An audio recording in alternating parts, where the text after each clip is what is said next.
Gotta let the kitty get some sleep. Yo, Thunder. NKG. I don't know what that is. Or my brain isn't working to tell me what that is. And out. Notice me. What do I play over Lilo until I acquire Lilos? So I'm basically going to sort cards finally while we watch the thing. Oh, Nightmare King Grim. I did beat him. It just took far too long. And basically I had to go back to the strategy I used at the beginning. And it's frustrating. Had I not swapped strategies, I think I would have been able to do it a lot sooner. And if I didn't take a big break in between doing them. I had to like relearn everything I learned the first time. I'm lazy. I'm still waiting for my next shipment of heavy play sleeves. I'm gonna switch colors for the next set over to orange. Smiley Wiley. Oh man, the sound is like super high up. Hopefully I wasn't like deafening for you guys, for everyone. I had it at 70 and this is at 45, what I normally have it at.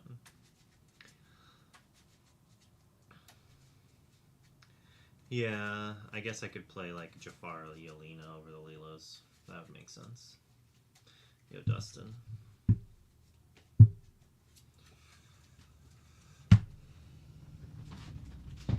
I can't see. To try to have no glare on the table, the lights are off, but like it's so dark. And I have a lamp somewhere. I guess I'll turn this one on. But oh, I have to like look up directly into it. I need to get a cover for it.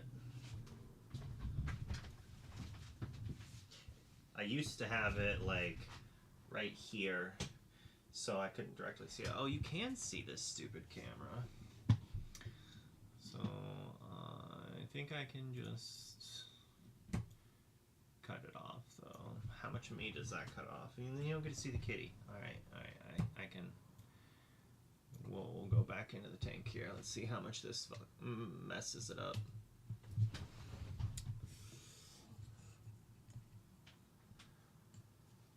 Go up. Here we get even more table. Oh, but it's still right here. I can't make it go in anymore.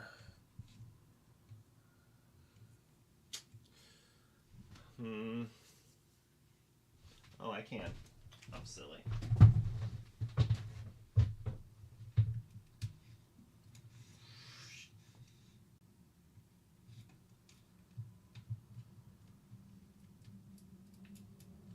Although, I have to like find the perfect, let's see.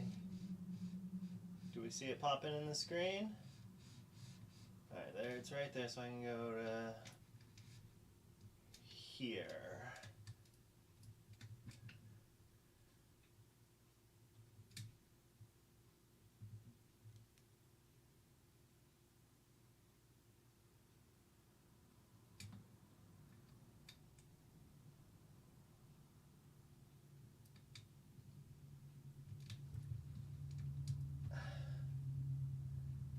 Messed it up. Come on.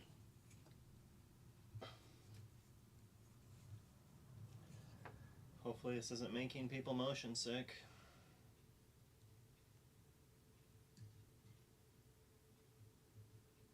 Alright, that looks kind of good from here. Let's see if it still looks good when I come over here and I'm not on like a table going up.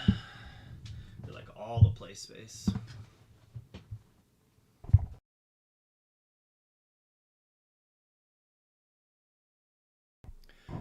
Was I muted that whole time, or did I just mute myself? I had to have just muted myself. When fun playing with that. All right. Squats already? Ugh. Even just a piece of paper taped over a light does wonder to prevent glare. You know, that'll actually, maybe that'll help prevent it from being in my face too. What is this stupid stuff?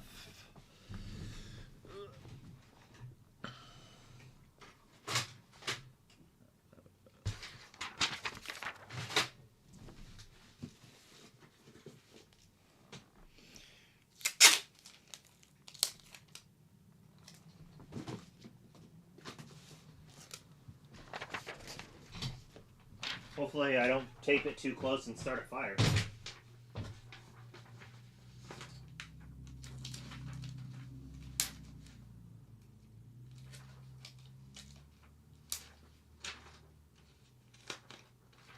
It's probably too dang dusty for the tape to hold because I don't clean enough.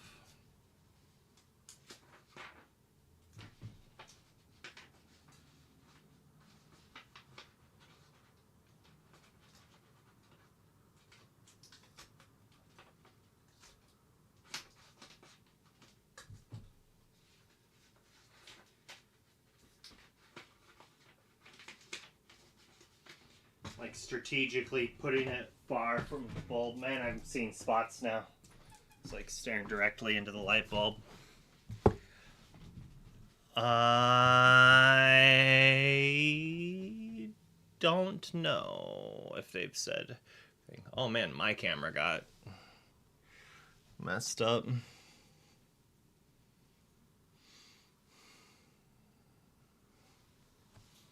Yeah, alright, we still got kitty cam. And we don't see the camera up here. I mean, you get to see my outlets now. In a corner of my monitor. No, we don't want to see any monitor. So I rearranged my room. Again. As you can tell from behind me now is a wall instead of way over here. My proxies are fire. These are... I've had them for a long time. This is actually a gigantic waste for me to do, but they're garbage, basically. So when Magic the Gathering and Wizards, and I assume other companies, send promos to stores, they would be like 3 promos and then this double-sided white card. I have like 30 or 40 of these. They're really neat. And I was just really lazy when I needed to find proxies here. My laziness is greater than my desire to hope that they're worth money, but I don't think they're ever going to be worth. It's literally just garbage card stock, but they are fire for proxies. All right, we should play Jafar because he has the 3 aggressive is probably more important than the butt. If I get got by Little John, I get got by Little John, right? The question is, well, the realistic thing is we're going to play whichever one we actually have copies of, and we don't have any copies of Jafar. So, although we might not have any copies of her either, and this is why I need to sort my cards, is because I've got a bunch of cards not put where they belong. Yep.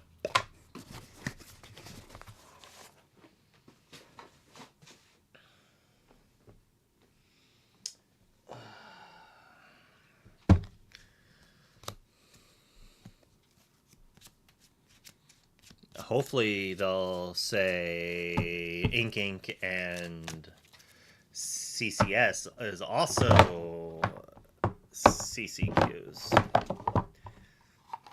That would be sick.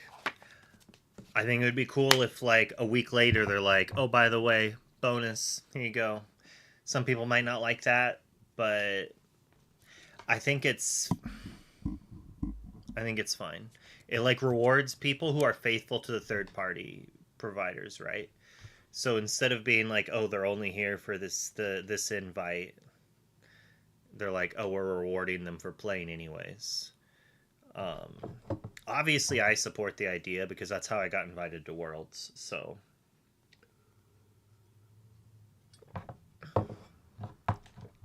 I'll Tell you what, that was quite the morning, just like chilling, watching something. I think someone like in a chat or a Discord was just like, "Oh yeah, congrats on the invite." I'm like, "What are you talking about?" Like to wake up and then find out you're qualified for Worlds is pretty sick.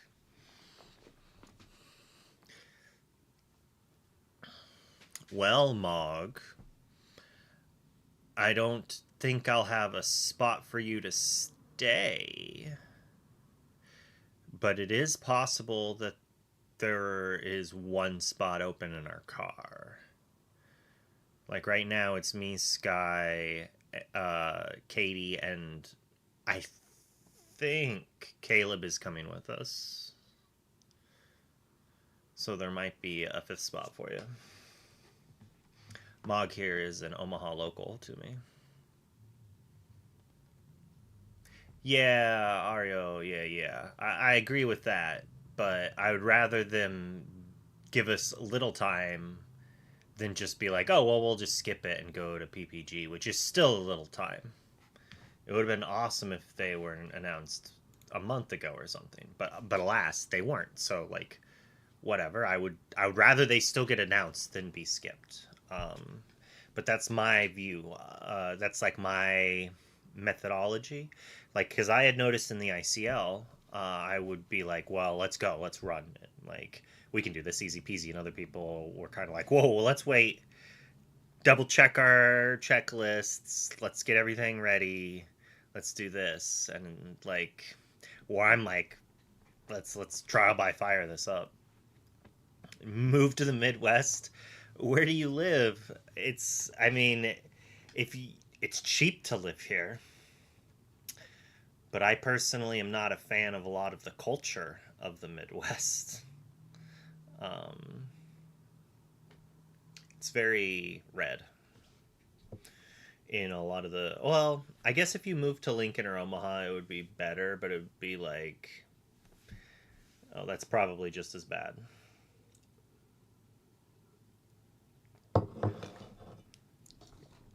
Like I live in a little blue dot surrounded by red. And even in the little blue dot, it's red. What do I mean by red? It's very conservative, leaning politically.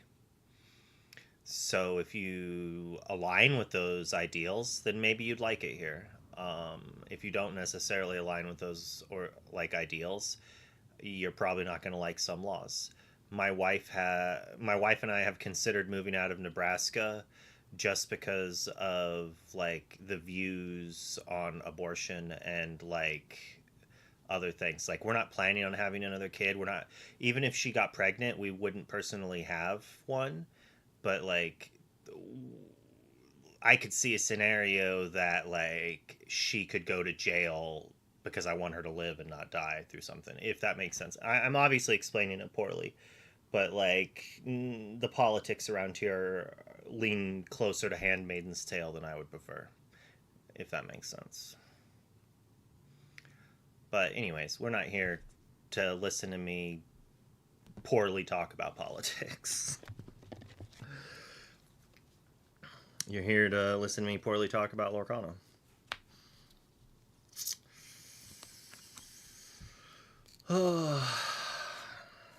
I'm gonna miss playing with sharks.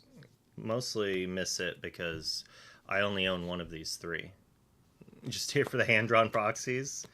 Well, I'm gonna be playing with less proxies. I've heard rumors that certain corporations don't like it when you play with proxies on stream, so I'm not gonna. Which makes sense. It's two-sided for me. I feel like it should be fine to do before a set releases, but once the set comes out, it's bad form for a streamer to use proxies. You're here for the Hollow Knight? Oh, fire. Well, I got you on Monday. Mondays are the days that I play non-Lorcana games on stream. I try not to on the other days. I was trying to also have like a podcast style show where I basically talked to someone about Lorcana while I played those video games, but I'm really bad at getting guests, and the fact that my daily stream is when most North Americans are working and most Europeans are trying to go to bed. I mean, some of them might be apt. I guess I just need to reach out. Why am I sorting it like this? I should be sorting by color and then alphabetizing. I'm just like not paying attention to what I'm doing. Yeah, it's so much that it's like, what are you building? It's like, I wasn't building anything. I just need to sort stuff. Eventually, I'll give out these cards too, now that can't even be used, sadly. Infinity, I guess.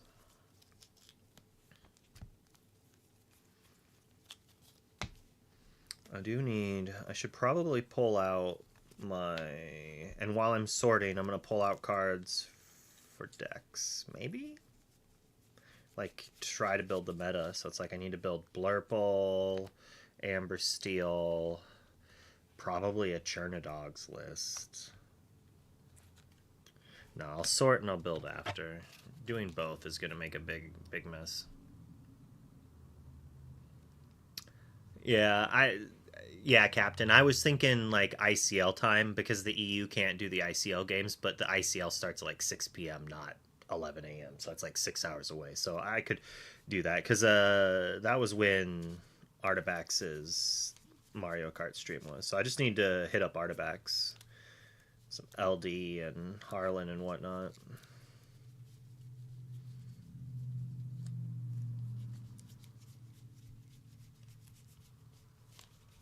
These are all gold, right?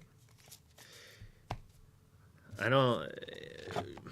Have we adopted to calling Duel Link cards gold yet? Because Duel Link is kind of like a mouthful. We need something for it. But gold doesn't really work because yellow exists. So do we call these rainbows?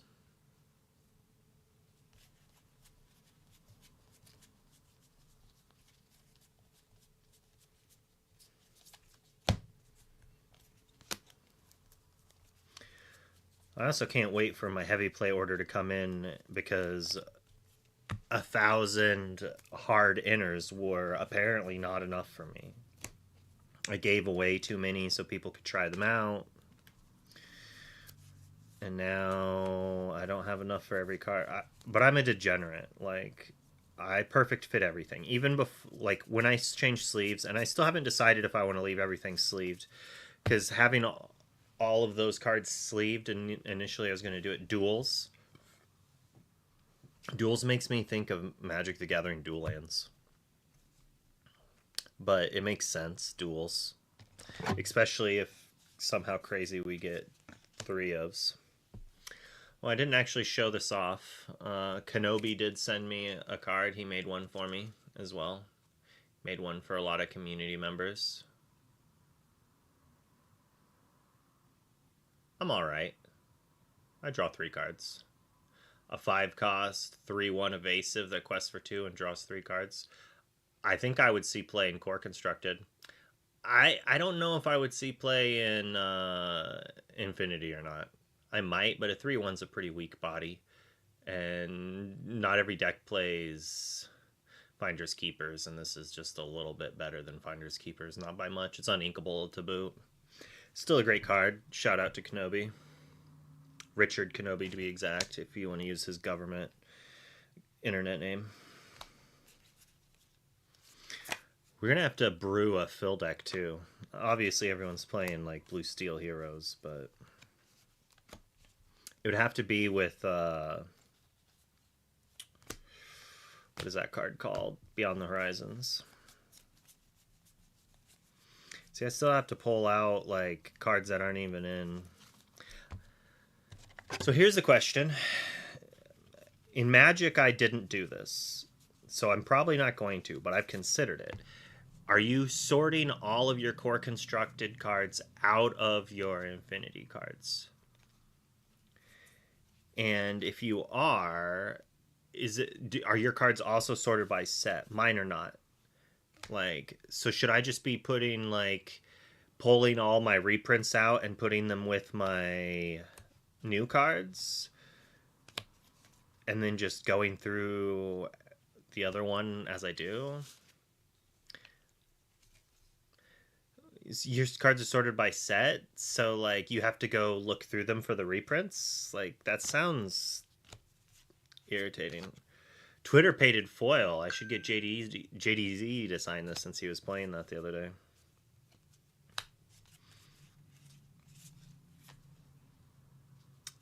JDZ is going to be at Ink, right? Not CCS. I think he's going to be at Ink. Okay, he will. All right. I still have a Yu-Gi-Oh card I need to give him that I signed for him, a Scapegoat. Sick. I need to remember to bring that. I forgot to bring it with me to Worlds. We both were going to bring stuff for each other, and we both forgot the stuff. But obviously it was a busy time. Man, I have so many of these stitches I bought to use as giveaways, and then they didn't reprint it for this set. At least I could do Pluto's, I guess. And the Robin Hoods they didn't reprint either. More stuff I needed to give away. Oh, speaking of the foil Scapegoat.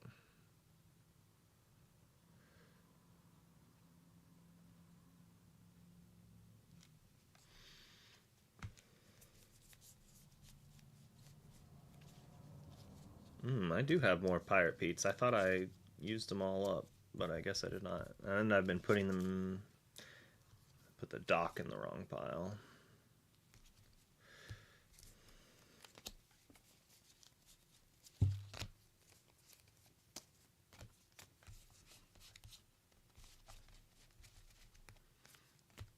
I think that's the bits giveaway we're currently on. Time is at 11:42, so the thing should be starting. Yeah, I'm going to Ink.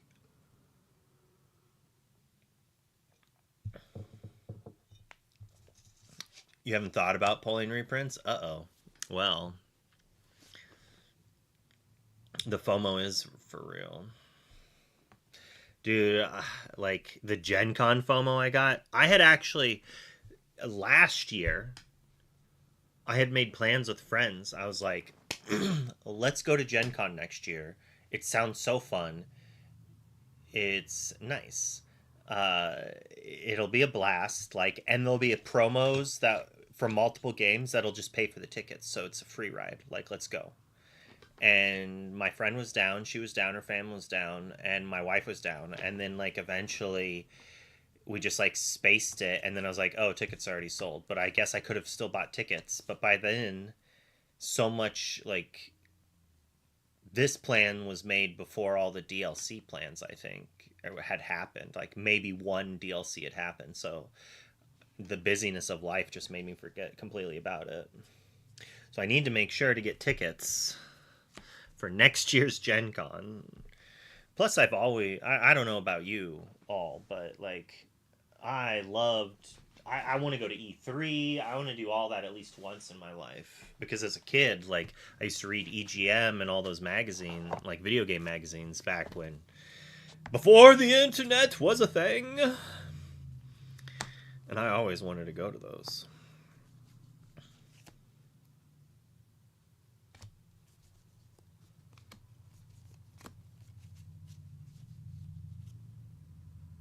I think this was a deck, but it's getting pulled apart now. Beyond the Princesses. I was hoping that Ariel was secretly going to be good because of all of the songs costing 7, but it doesn't seem it yet. So the thing about the Dumbo price is interesting. Heyo. Good card to have. I'll be frustrated if I don't. I'm pretty sure I have a 4th in my cube. If I don't, I'm going to be big sad. I also only have 2 Hades. Bang, bang, bang.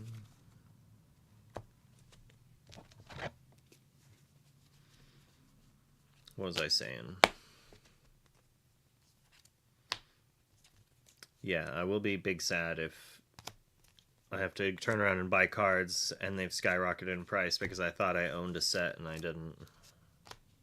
Like, Into the Unknowns, they're still kind of cheap. They're only $3, which is like an... Oh, hey, well, there's a fourth Madam M right there, so...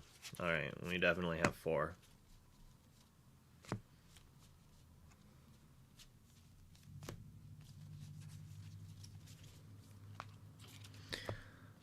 You see the price on... Oh, so I was saying, so like the Dumbo is what, 75-ish, 65-ish to 75. Some things are claiming 80, but I don't think it's that high yet. I think that's like a market price or something crazy.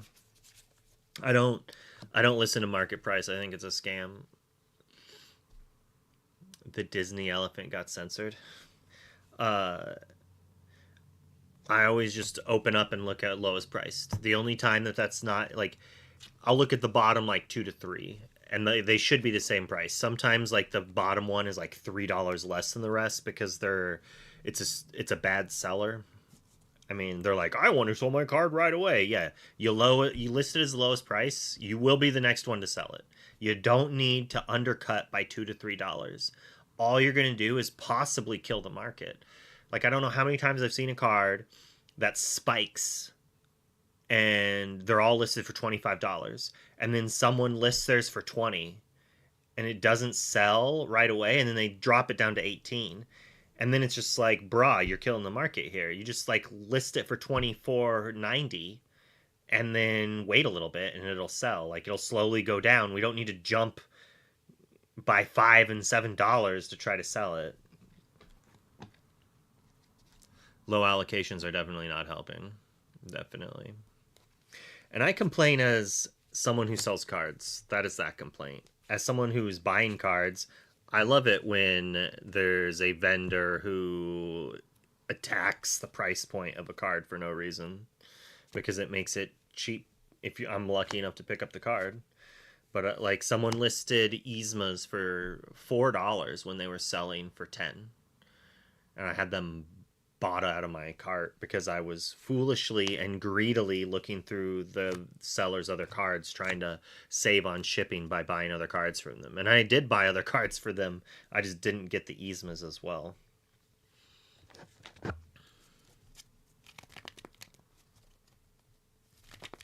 Oh, that expected value on the boxes is going to go down, down, down, though.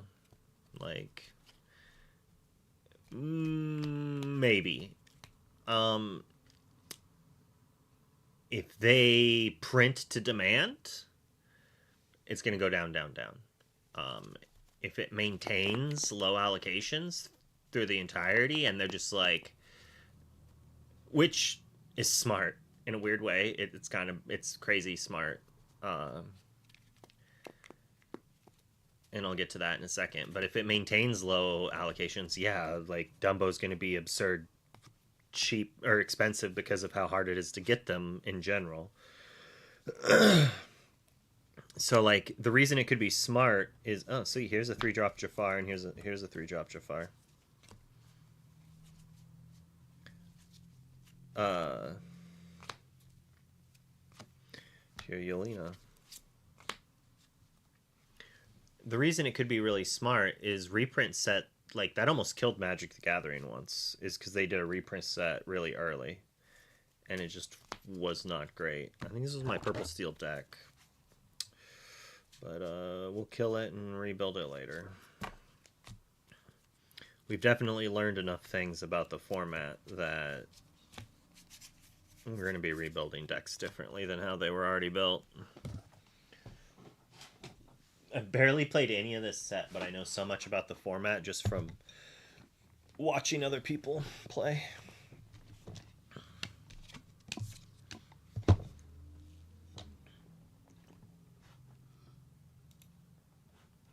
Is this Lorecast thing going to be on Twitch, or is it going to be in Discord?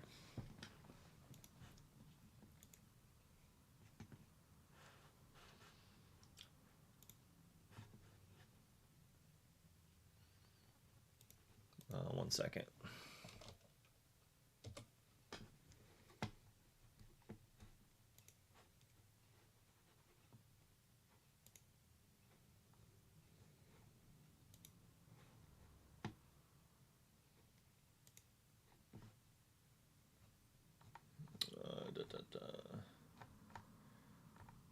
should look up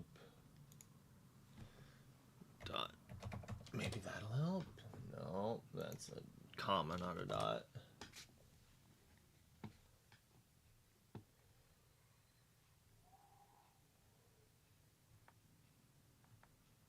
Oh wait, well I'm silly.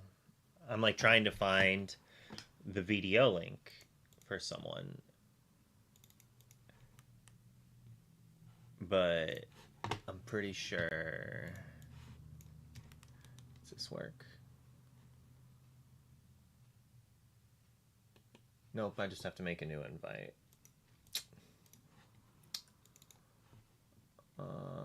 Customize. I don't remember how to do it. Alright, we'll just do a copy link. I'll make fancy links later.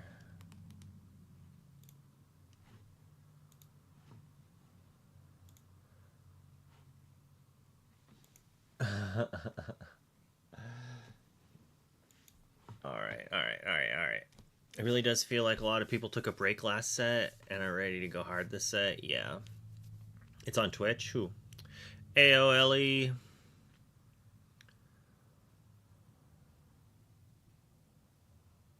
Never buy singles online for the first few weeks. The market cools. See, that's one way to do it. It's the wise way to do it. Mostly. The only time that it's not is when you basically are aware of information that others are not aware of, such as like, oh, this card's busted, buy it. Well, it's pre-selling for 8 because that's like way too cheap, right? And normally that only happens once, and then the next set, so many people saw that happen, they'll panic buy any legendary that could spike. So like, all right, I'll give an example from Magic. I learned is some of the planeswalkers were pre-selling at like $15-$20, and then like Jace and Elspeth and Gideon all came out in a row, and they pre-sold for cheap, and they all turned out to be $50 to $100 cards depending on a period of time when they were in Standard. And what happened is then every planeswalker for a couple of sets pre-sold at like $45-$50 for a year or two, it felt like, if not longer. And it slowly came back down until eventually we got another one that went up, right? And then it like they were in the middle because people had learned the lesson from before, like they got burned from buying the $50 pre-sales. So it's like weird how that economics work there in the marketplace.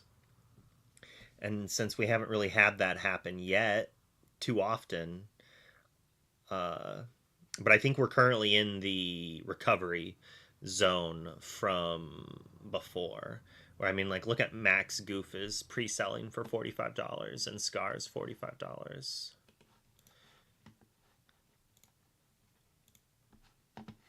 62. Ooh, someone lowered the Dumbo price.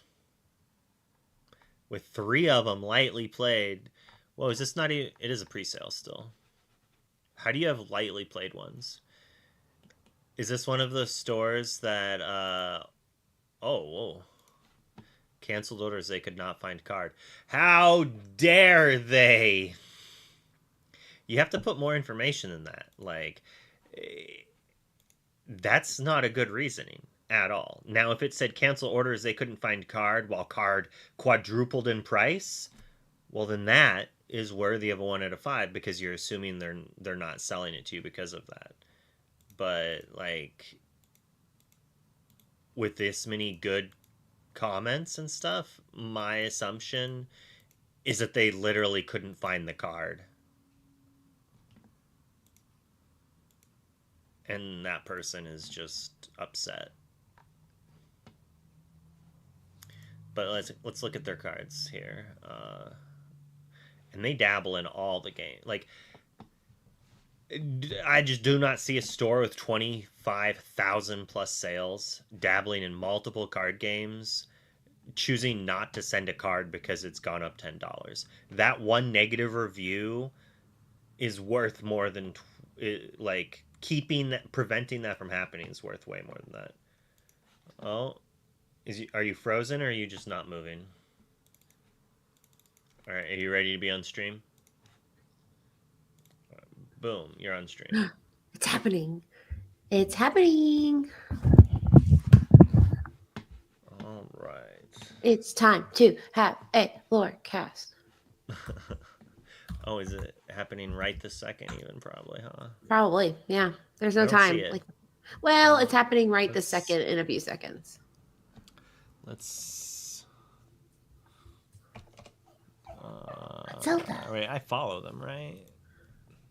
Yeah, I don't know. I don't know I your life. should. You're right. Listen, if you're not, what are you doing? Okay.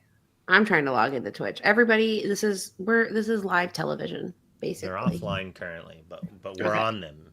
We're on Good. them. Okay. Then don't let us down. Are you talking about rotation? What are you doing here? I'm just like sorting through my cards while we were just rambling they're ready and for ranting Prime about Zeno. things. Oh, What was oh. that? Prime Zeno. I'm trying to pull up your stream. It's a complicated. I want to see the chat, and then I I got. swear I heard it's John Cena. It's well, I mean that's what I watch when I'm streaming. I pull up videos of John Cena and see what he's up to. It's kind of my favorite.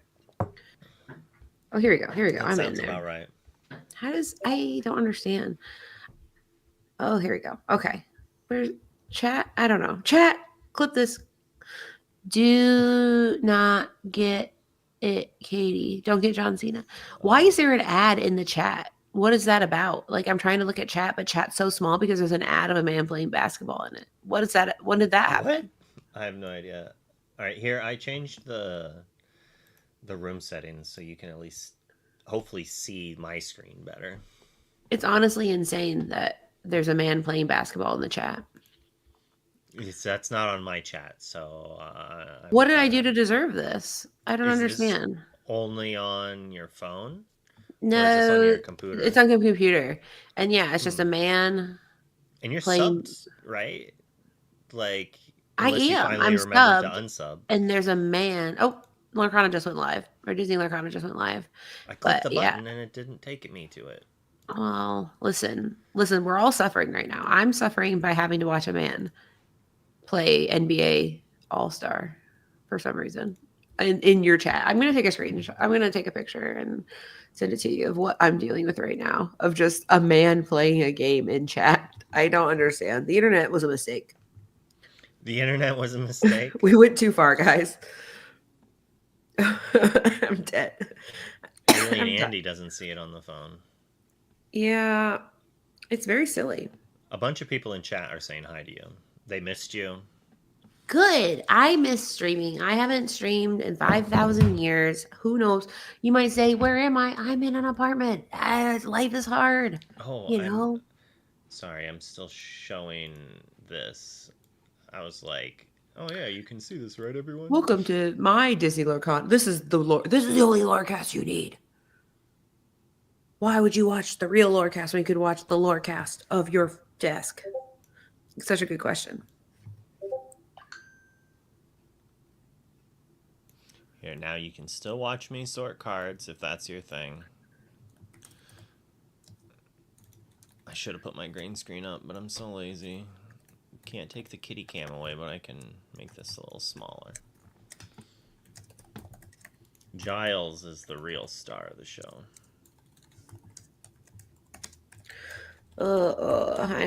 I'm fighting fires. I have a laptop here. I got laptop and laptops. I'm doing a thing. My dog's just staring at me and crying. Why? JDZ! Look, there's two angels on the screen, everyone. Jade.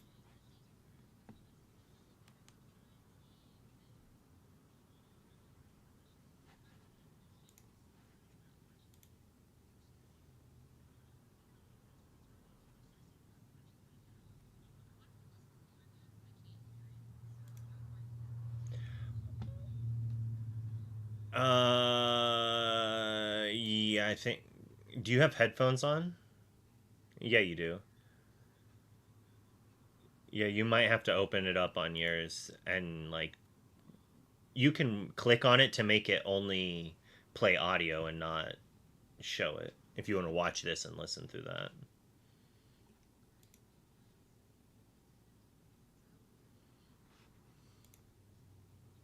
It look it looks like JDZ's looking at you because they moved it down to the bottom.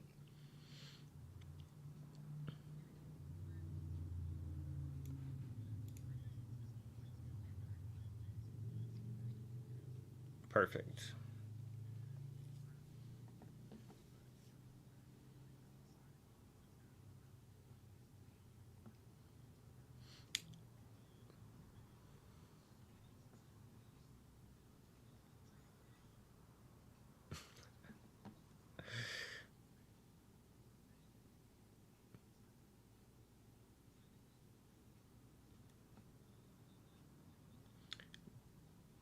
Dude, Slap Happy Developer just had such a good pickup line for you.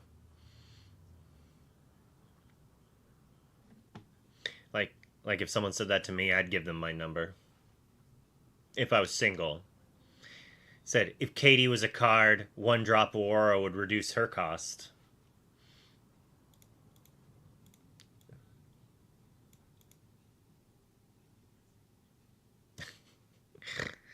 Someone said if Katie was a card, one drop of aura would reduce her cost. So he called you a princess or a queen.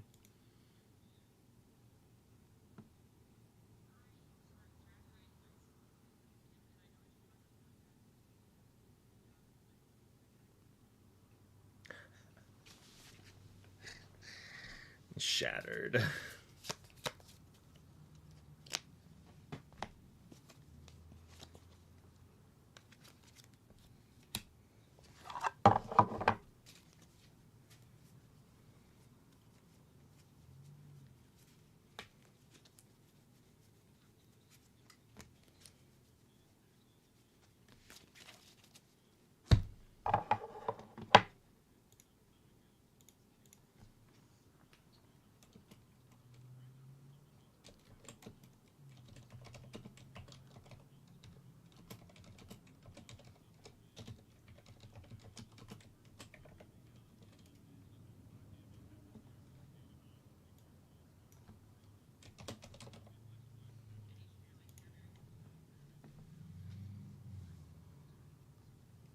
Makes sense. We're all listening to JDZ. He's carrying right now.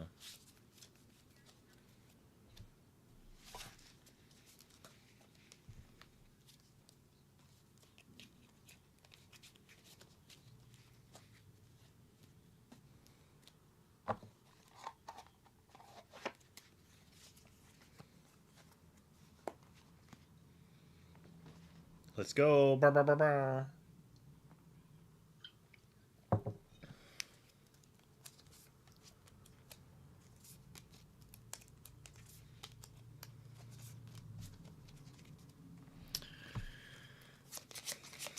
Poor Dragonite's not going to have any kids.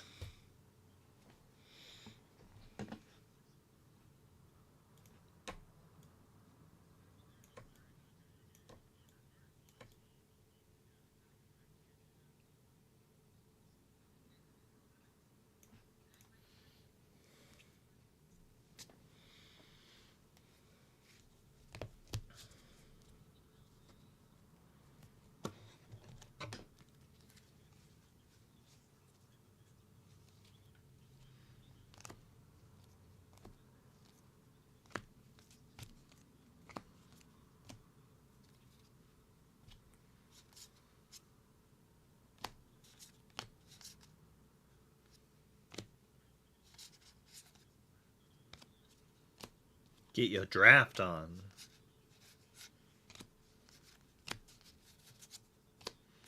Well, hopefully they keep vamping while the ad's on.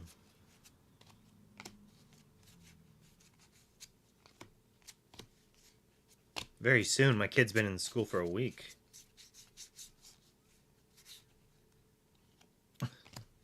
Why do you have him then?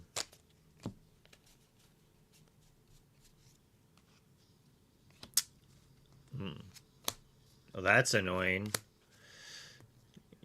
Your camera fell.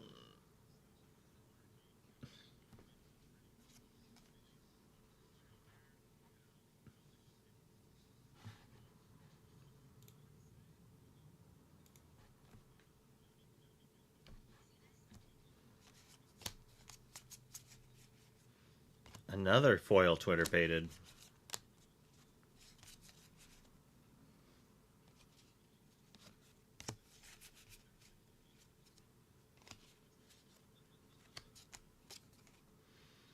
Dude, I have a great Oompa Loompa song to play later.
Hype, hype, hype, hype, hype.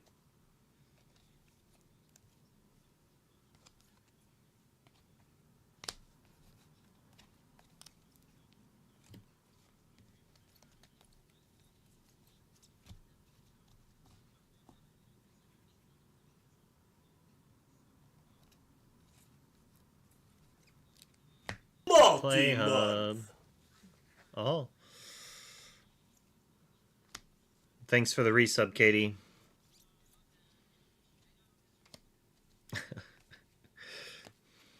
No one tell her.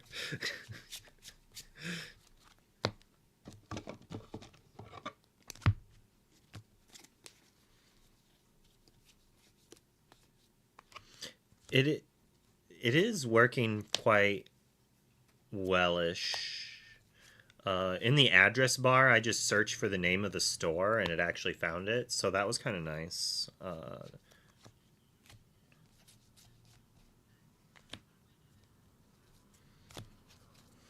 Yep.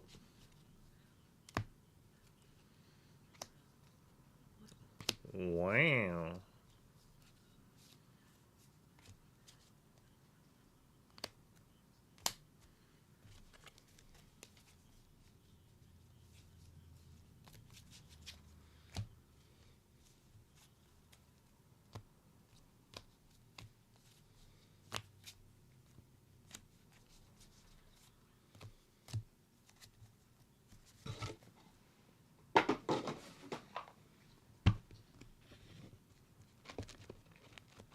Uh,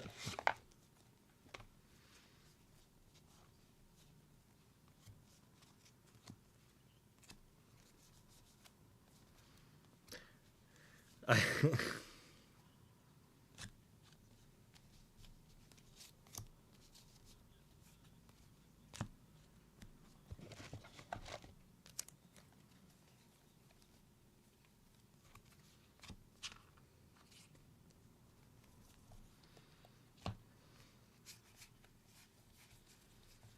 What is a draft? Which is okay. It's a draft. Well, yeah. It is a draft pre-release thing, but yeah, it is kind of neat. You'd never done any of that before? Well, I mean, you don't need friends, you just need a store.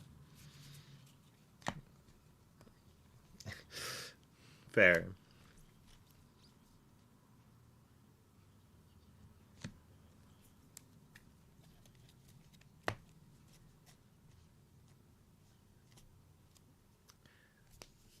Yeah, Mog, I'm coming in tonight. Katie lives in Omaha now. Um, oh, doxing, doxing.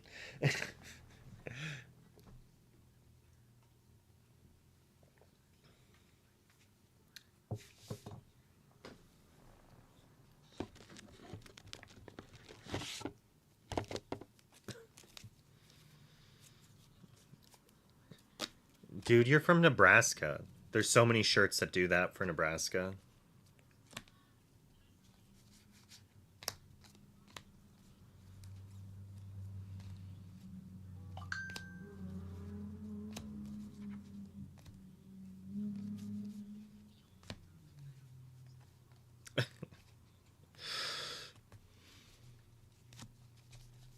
Yeah, Papillion.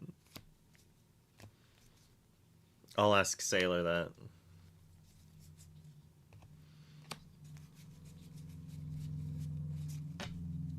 Yep.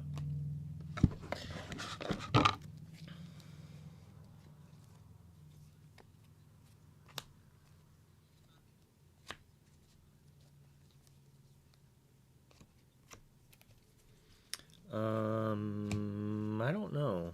Doubtful. I'm sure it's been bought all up.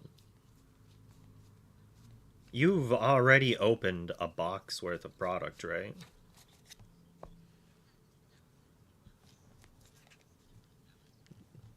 Oh, oh, that was different. I think this is all of them. Oh no, I got the long box.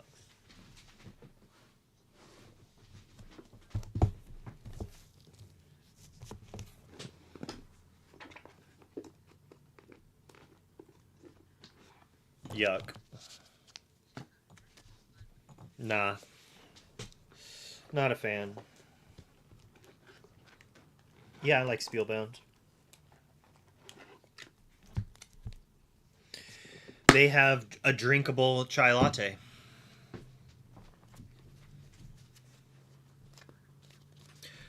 No, it's not that low of a bar to clear, honestly. You'd think it would be. I guess that's kind of what you said. I kind of cut you off before you finished. You were kind of saying that. But.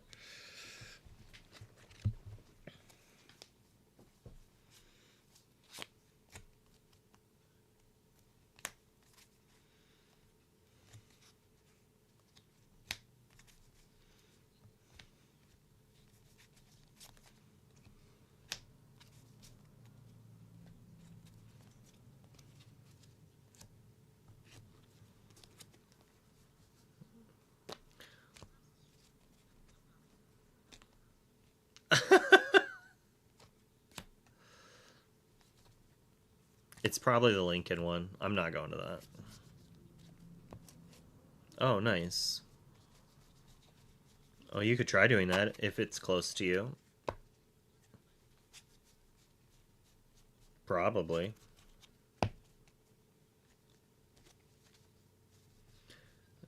There is if you're going to be in town on Saturday, there is a sealed deck thing at Collective, which I'll be at. It should be.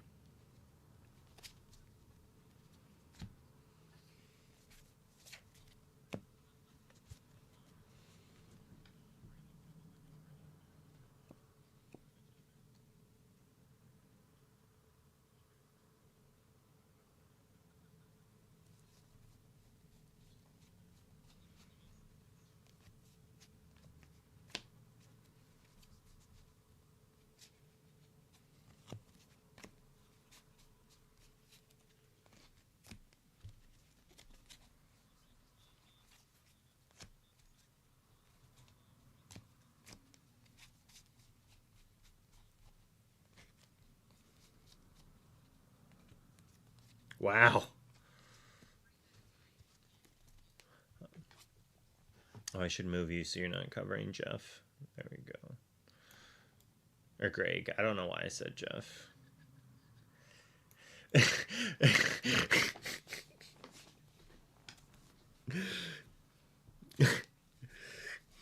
Sorry.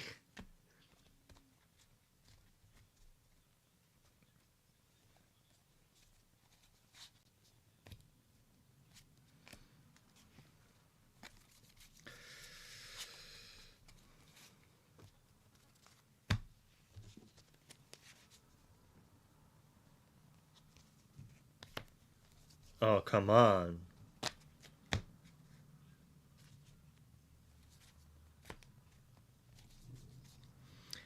Maybe he's going on it to see how easy it is to have an event. Well, maybe not if he booked it a year ago, but that would be sick.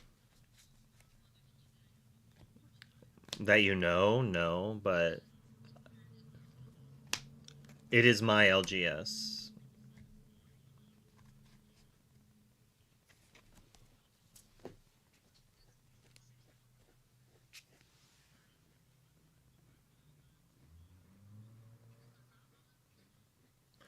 Sometimes. She normally can't play during. She'll probably be at the Hobbytown one because it's going to start in the morning, and she lives right by it.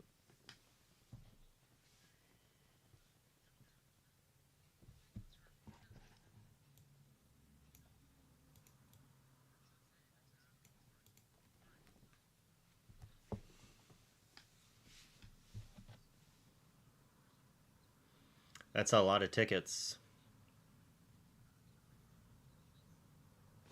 Wednesday, September 3rd. If you need a ticket, 428 spots for you to try for.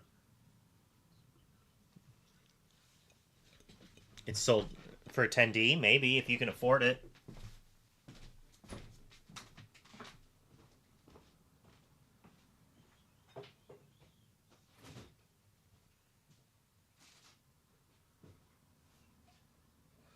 I don't know if that's a good or a bad thing.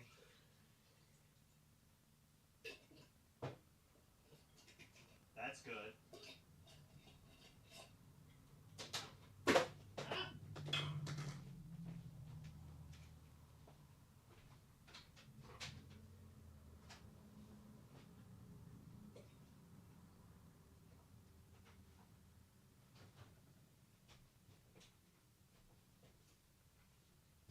No! No!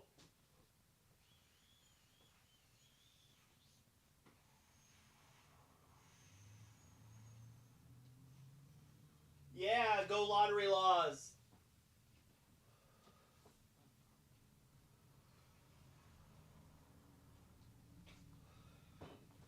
Getting tickets is a skilled game.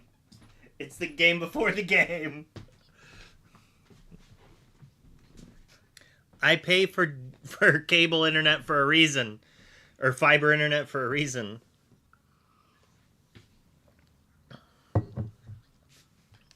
Well, yes. They need to set up a system that doesn't allow botting, for sure. For sure. Like, I'm not as fast as a computer, that's for sure.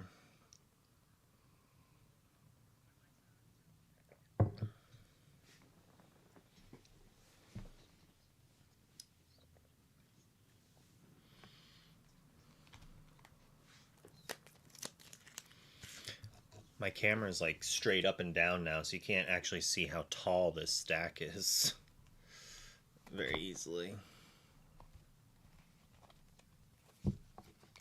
Yes, I will, J-Man. Both of us will.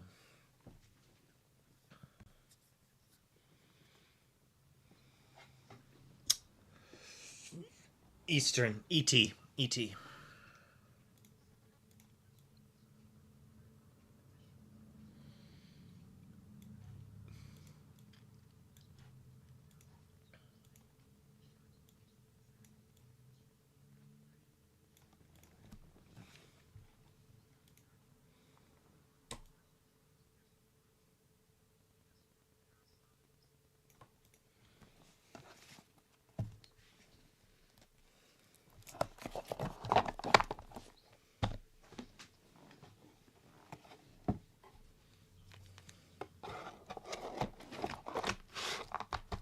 Uh-oh.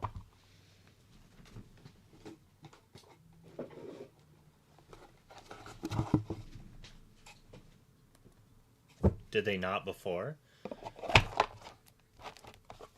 Or did they get rid of the Friday for...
Maybe you can be there too and meet people with us.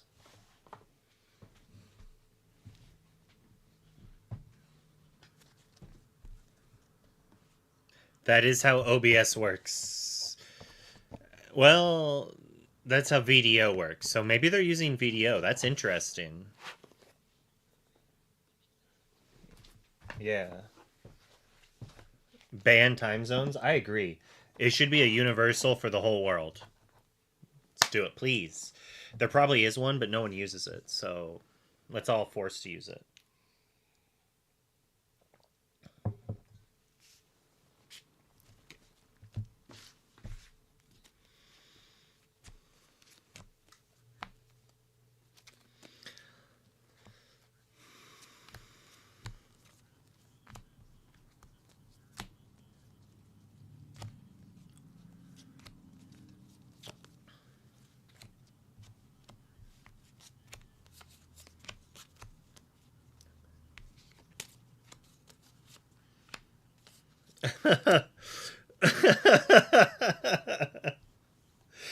JD is funny.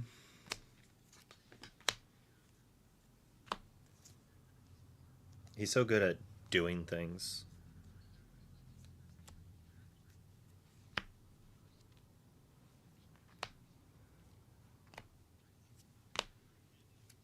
Well, yeah, it's going into the box. No, it's just going to the box in the S's.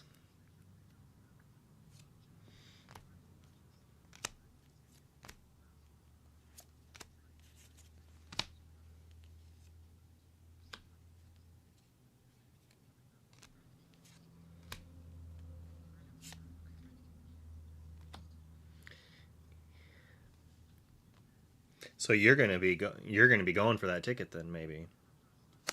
Maybe you're gonna win.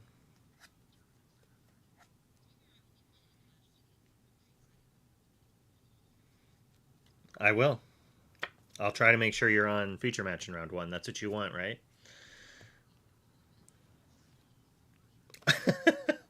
Look at the sweat stains.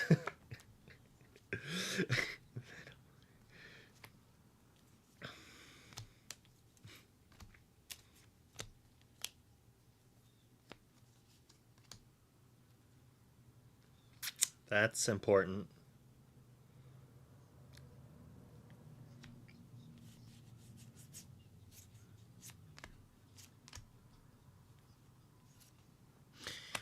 It's like, come on, child, pull your own weight.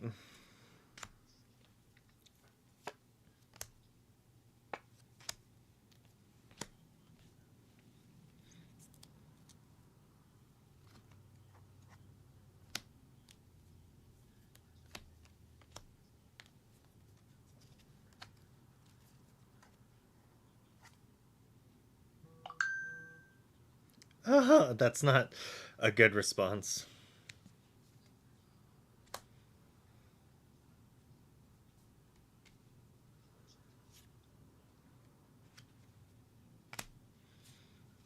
He's like, especially 12 and up. So if your kid enters.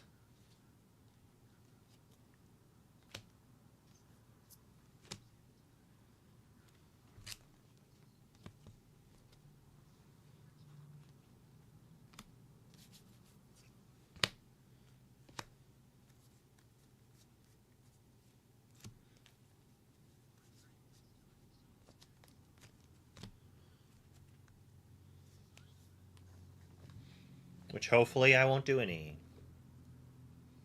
Because I'll be busy winning.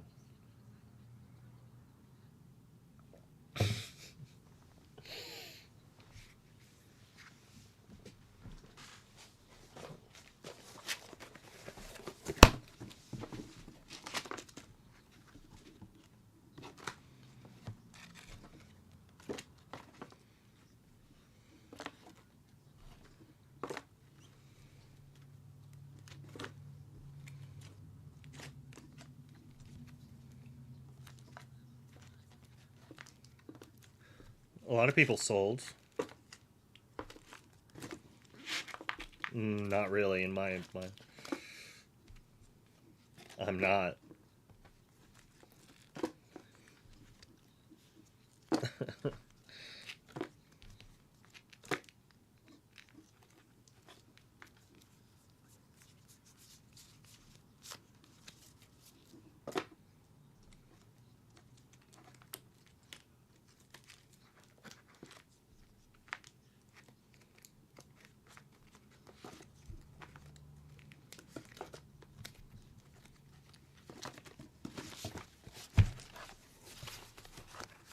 And I keep one of these in each of my boxes to try to prevent the foils from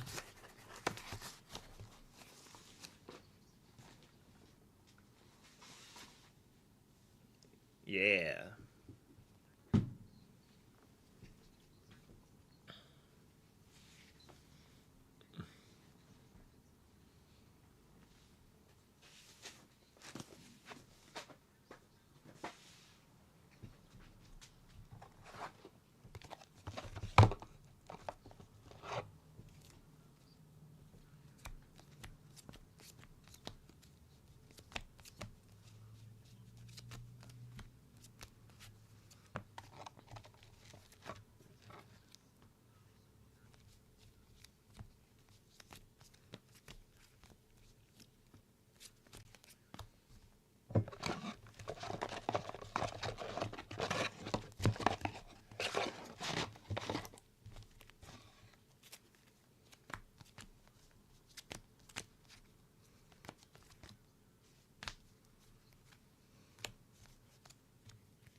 I think there's a problem with M named cards in Amethyst that are playable. The stack is like 10 times bigger than all the others.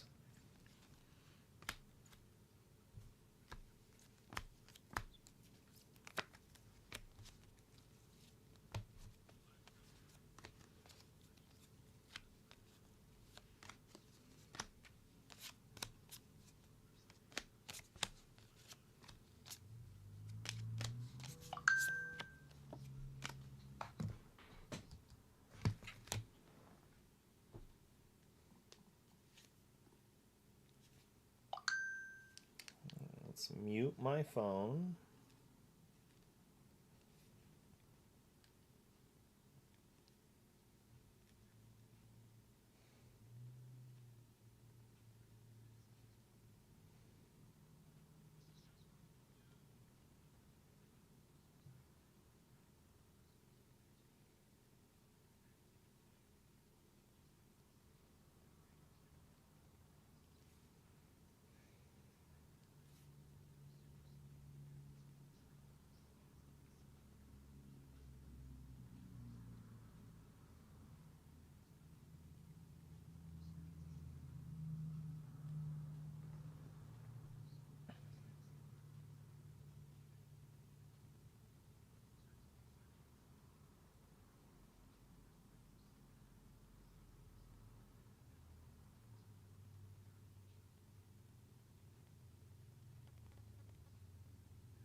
That is, I just now saw your image about the basketball playing ad in chat. I've seen a small version, but I've never seen one that big. It's better than, at least you still see the stream and hear it, right? Like, I think it's a better stream.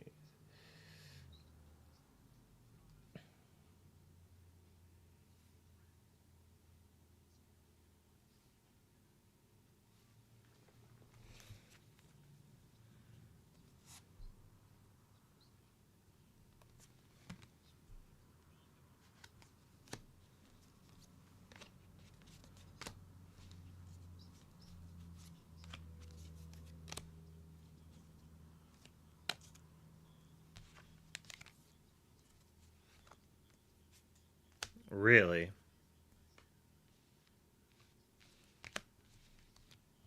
How does the victory condition? It really depends on how the victory condition is, I think.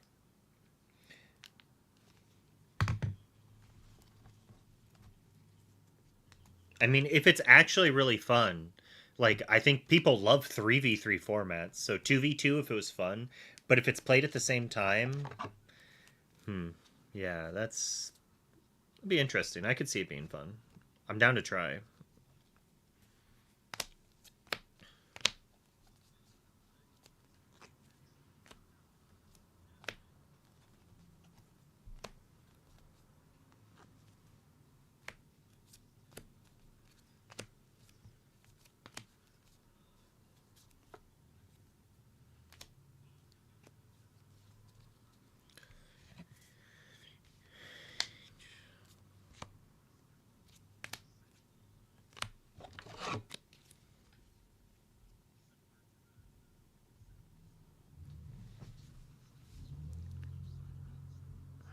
It's like pixel perfect that their camera next to the sealed deck. It's like literally on it. It might actually be covering a pixel of the text.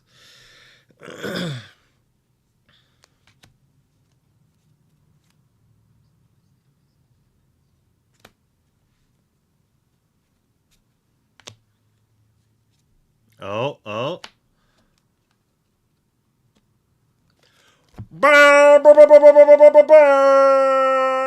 Look at that. Who's that? Who is that? Who is that? It's B squared. Yay, B squared. Oh, wait. That's Katie. That's you. What?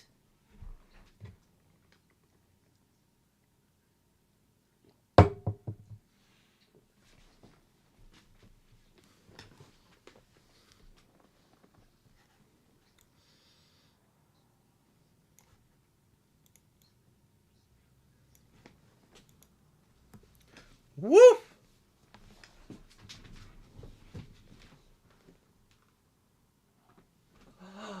Yeah, Kitty, look.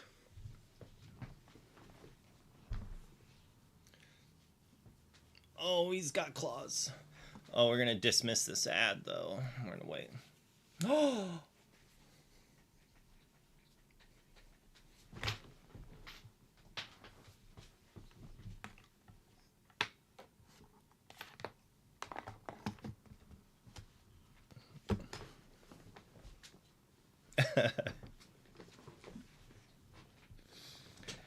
Two of the three ICL casters now going to be DLC casters. I need to get better at my job. Apparently, I need to stop winning DLCs so I can cast them.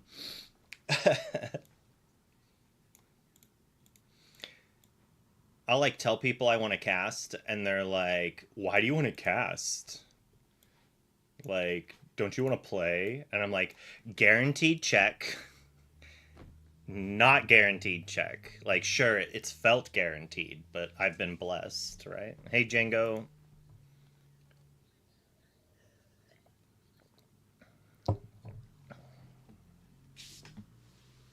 All my friends hate Katie. Oh, that's too good.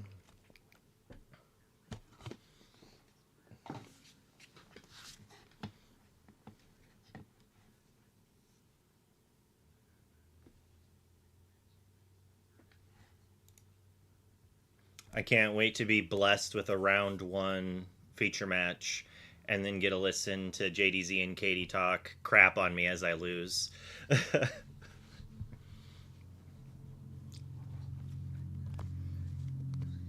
Yep.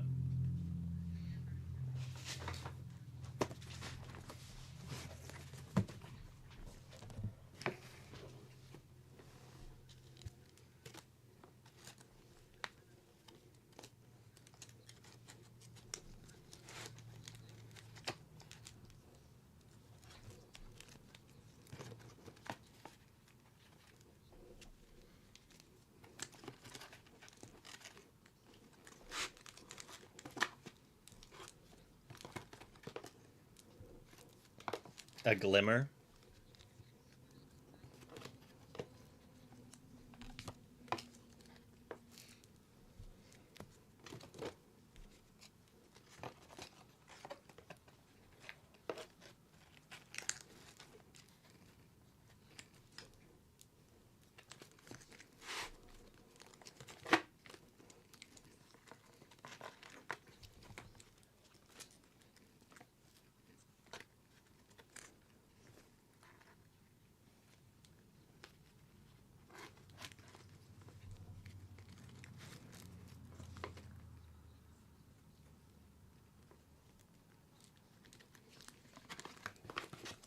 Kawa does a lot of content.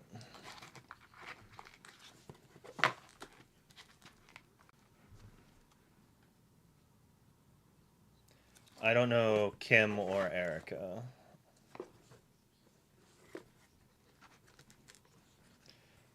Oh, I might follow her on Twitter. I think she plays as well.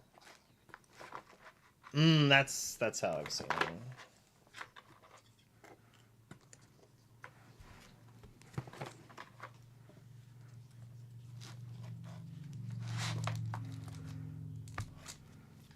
Oh, I didn't sort this pile yet.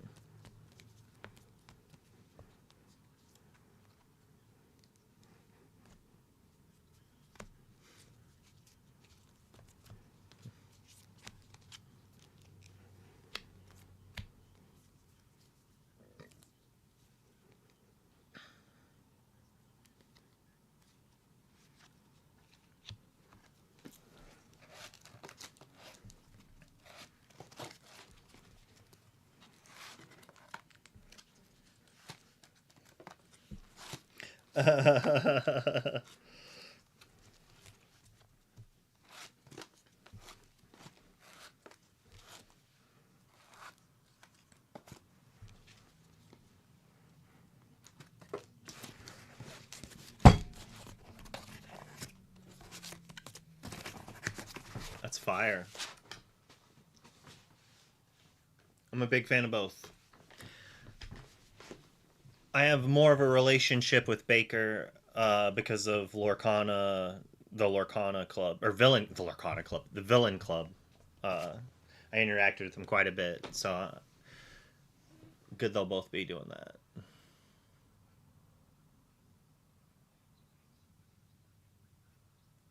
This is all in EU though. Let's see what. I wonder if they show new things here. An ad's about to start again. We'll just start it now. Get it out of the way.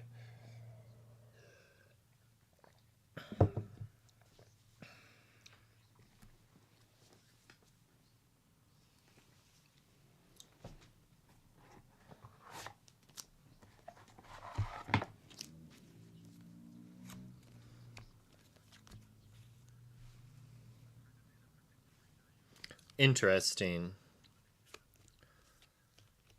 So, are they like just not giving CCQs to players in that area? Is that a thing? Because that's also annoying.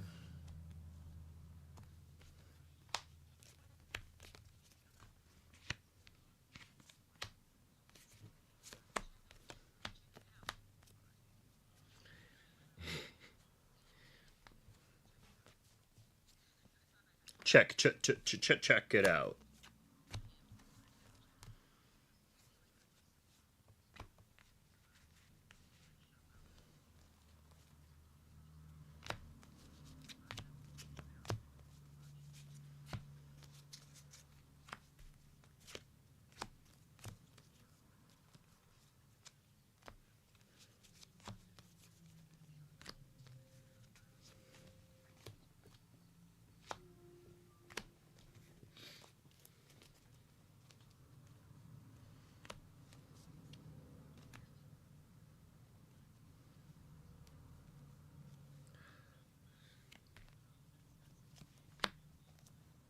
Uh oh.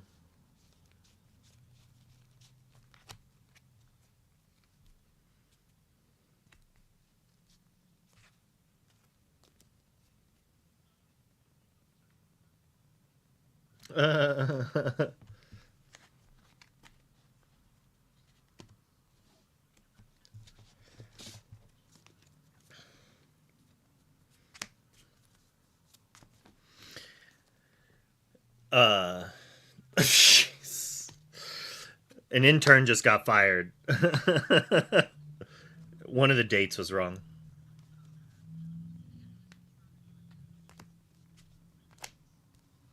That's what audio problems are for.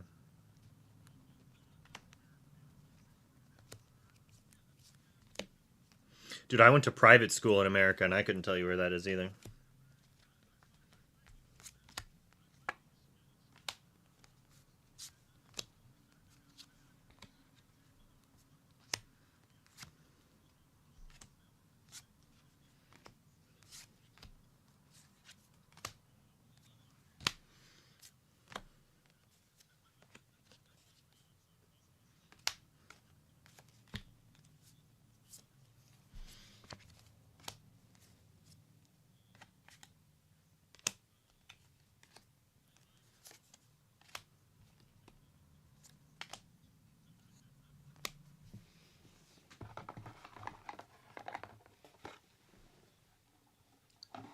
I'll go back.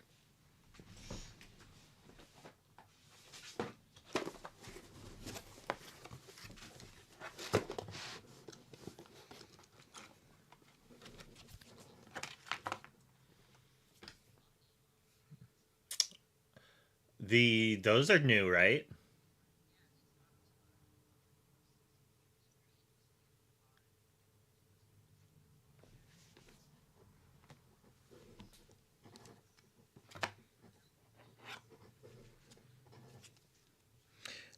That SCG Con is probably also a gigantic Magic event too. There's gonna be so many people there.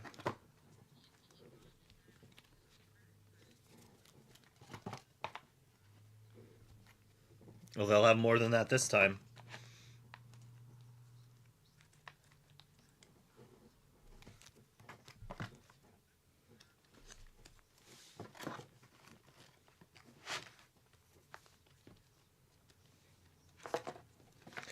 So, slumber party at JDZ's?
What?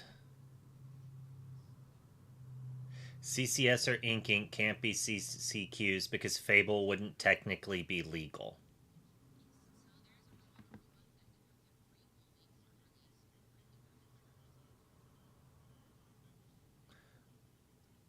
Someone said that's only a DCL or DLC rule. Hmm.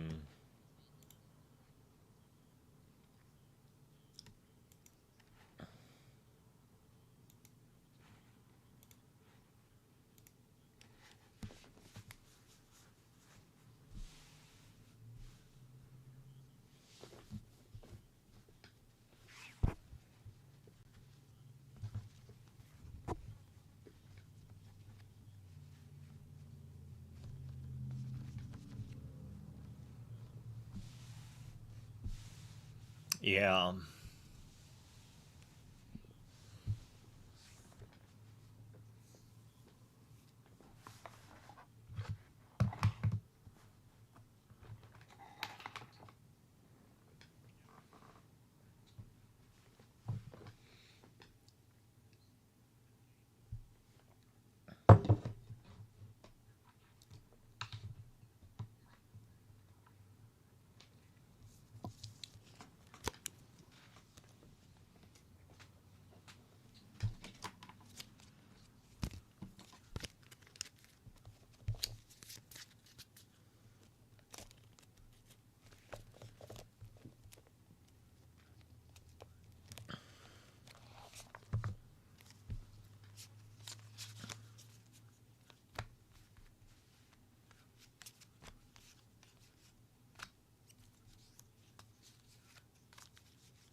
Oh, I really hope I make money at Ink Inc. now.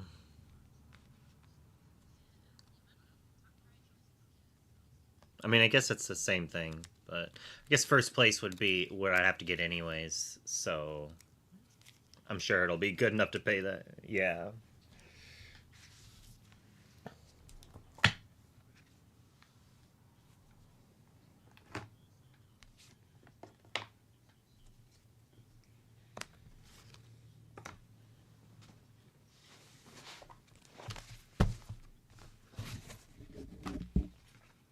At least we got your good news first.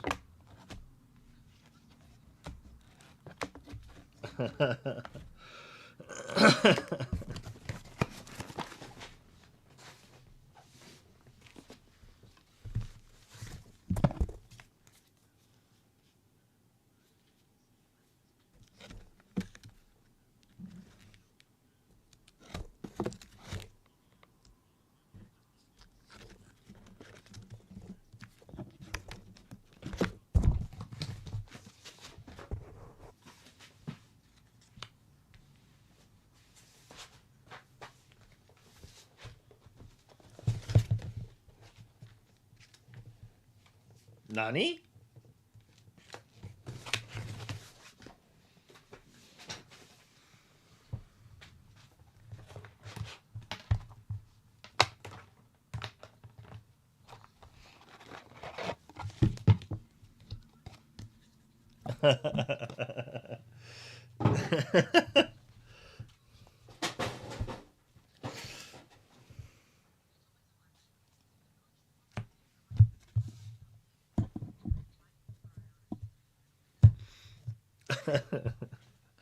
As long as it's not my fault that you're crying, you're allowed to cry on stream whenever. If it's my fault, you need to get off the stream before you cry. I can't. I can't.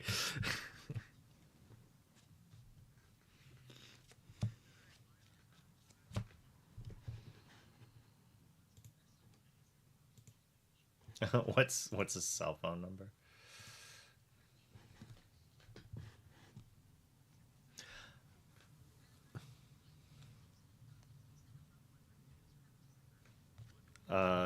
Who wears his emotions on his sleeve?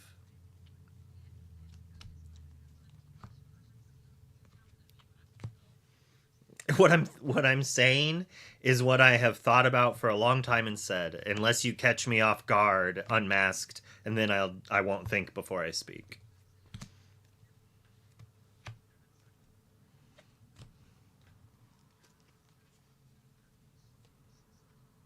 Is it ETB? Is it ETB? Wait, what?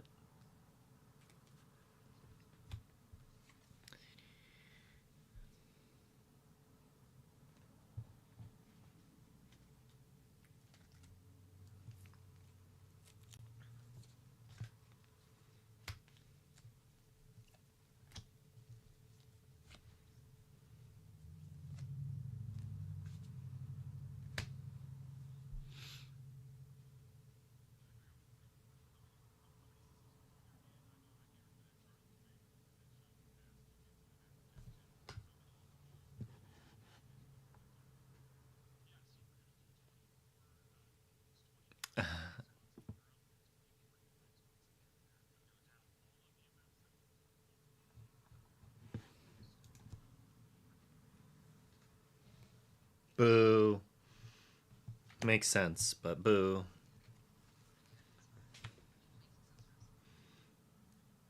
Is the loneliest number that'll ever be. Number.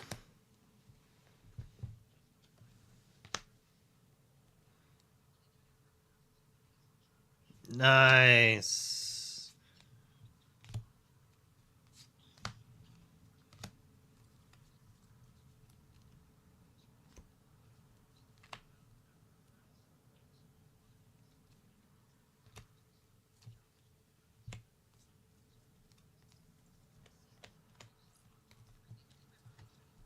Uh-oh. Too many arcades. The germs on those machines.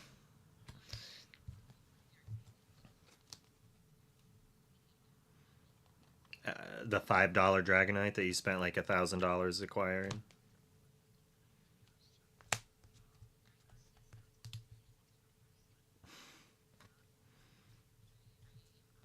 Wait.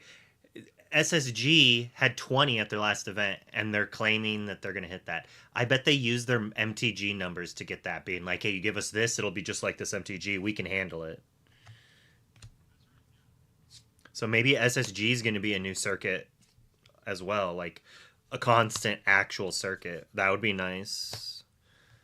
I feel like there's almost more circuits to play in for Lorcana than there was in Magic, honestly. Magic, I felt like it was just SSG. And then, like, the GPs. I guess there was way more GPs, though. That's the difference.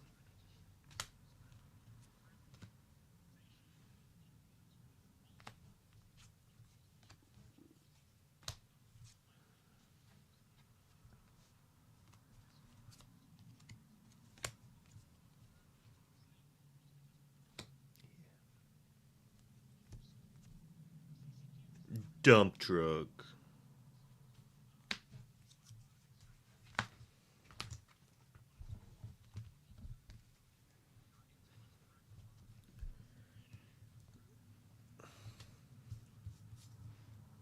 Some things like with Mufasa and stuff like that that didn't ever really come up. Just cleaning things up, I think. I think in general, everything worked out. And by the time, like, if anything didn't work out, they would have made sure it got fixed for tournament play. So it's just minor things. Case, like, what's the phrase? Like, shoe? No, corner case. There we go. Corner case scenario. I don't know why I was thinking shoe. Schubert? I could go. Now I want Sherbert, Katie. Thanks a lot.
Not that far.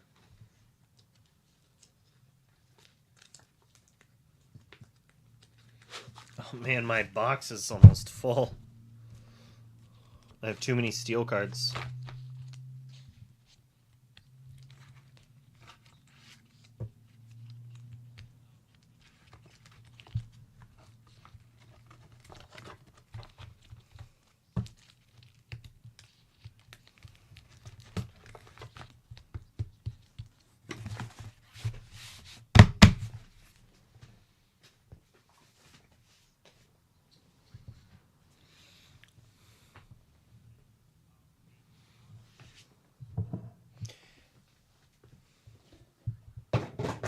Heavy play needs to make some things like this.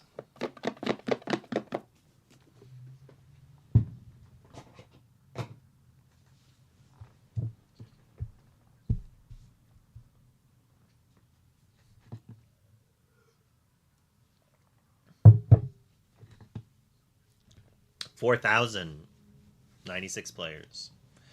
It's a big. That's like the biggest one, right? The other ones were 2K.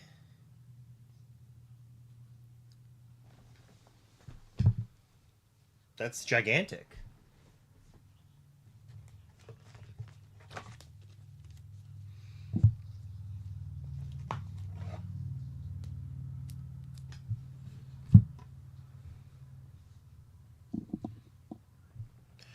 Katie's chips are just like so loud. Oh, girl.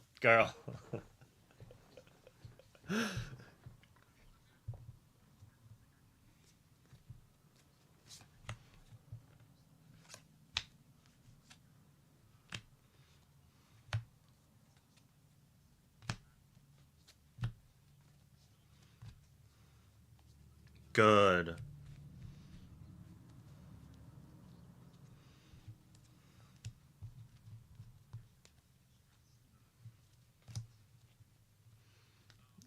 Bigger cut to day 2 is what it's going to be, and day 2 is going to be longer.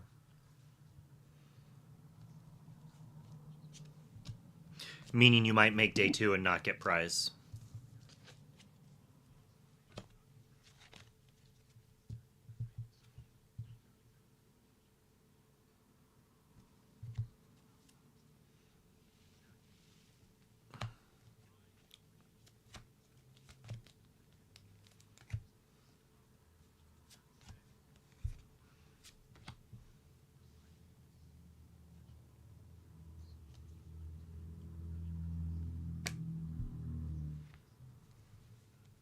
Good.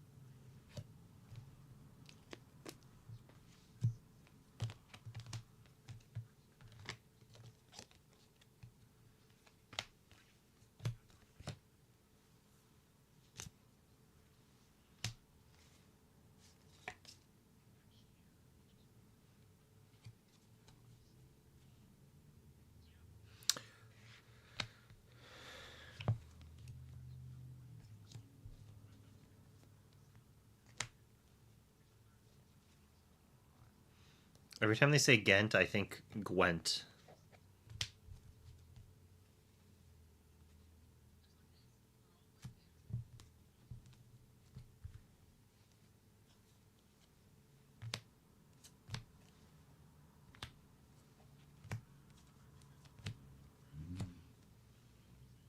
A lot of big news today.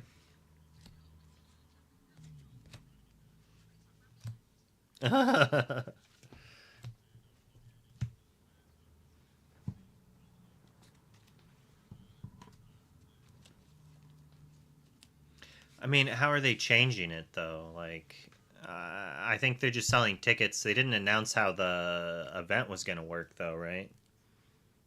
Maybe they did, but as long as they're not taking prizes away, I think it's fine.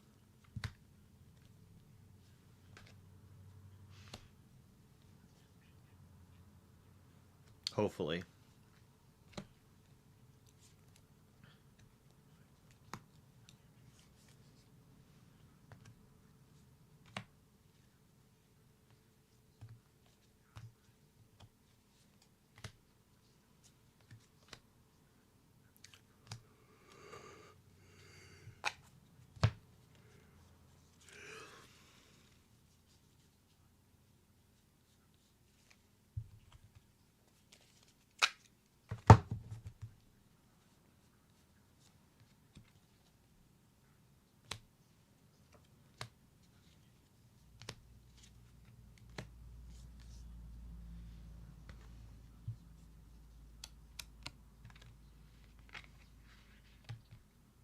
Yep.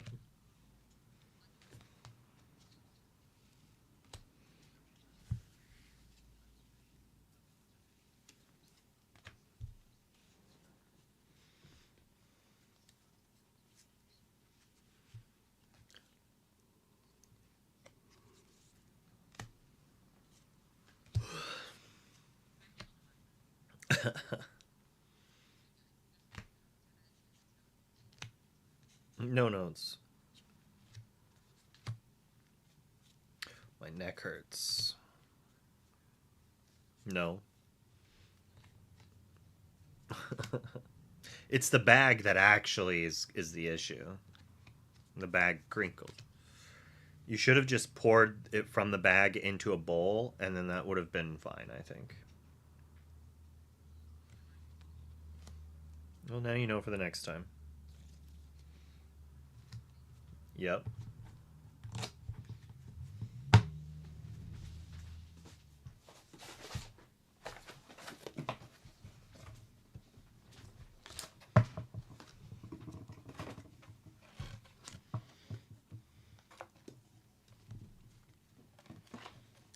That's the only thing that matters, though, Greg.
Yeah, definitely.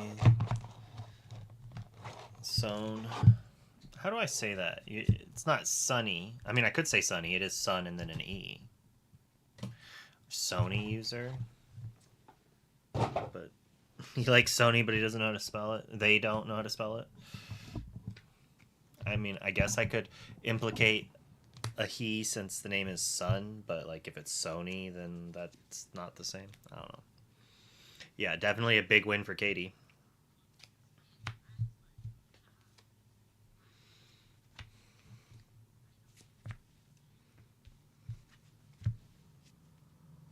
You,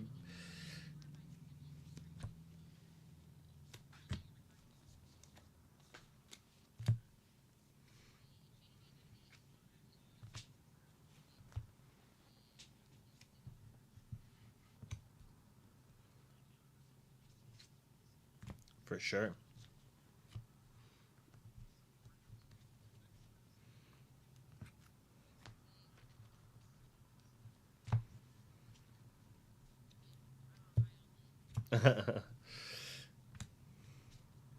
On your own yaps.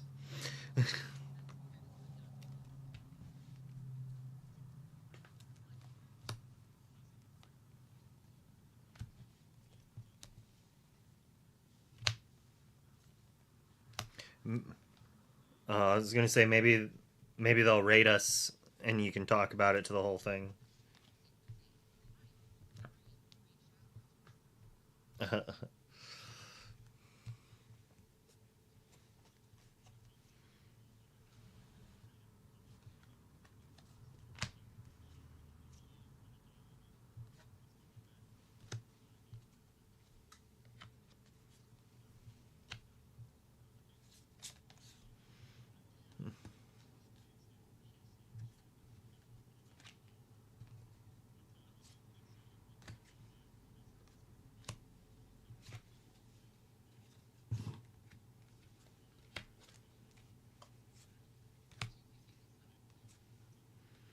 I've tried using a soundboard and it just doesn't work very well that often.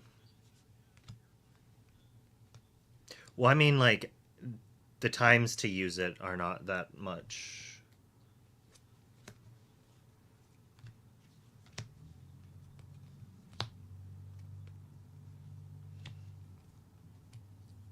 Oh.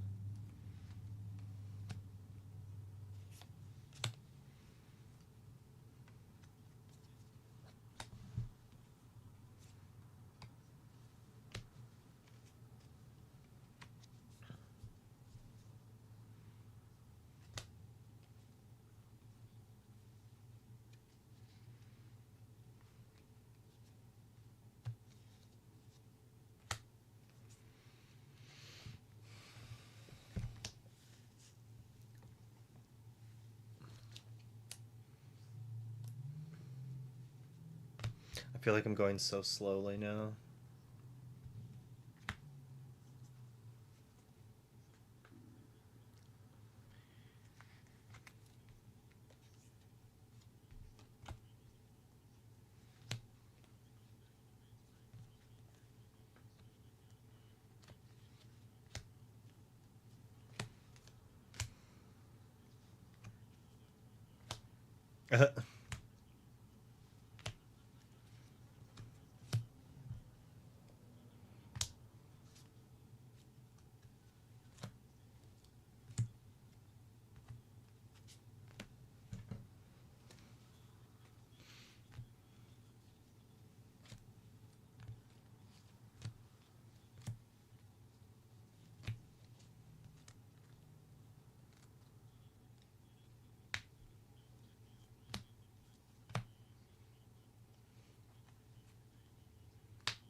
Huh.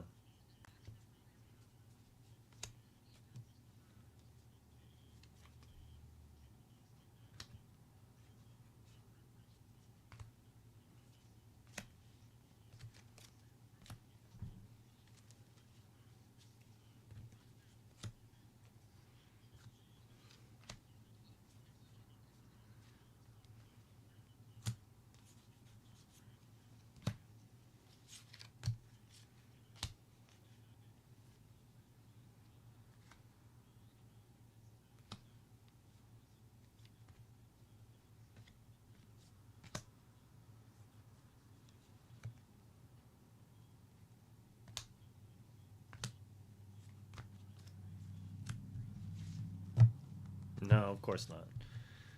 What time are we leaving town to head to the midnight release? I don't know yet. Hopefully earlier than later.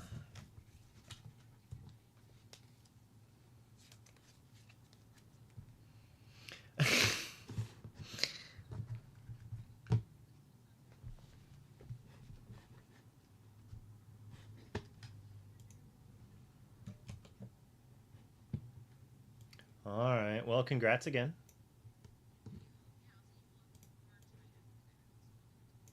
Probably both. All right. You have a good night. Or good day, whatever. It's the same thing.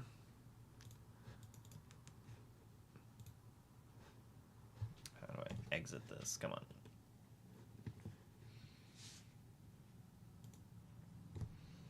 Just some good old-fashioned card sorting.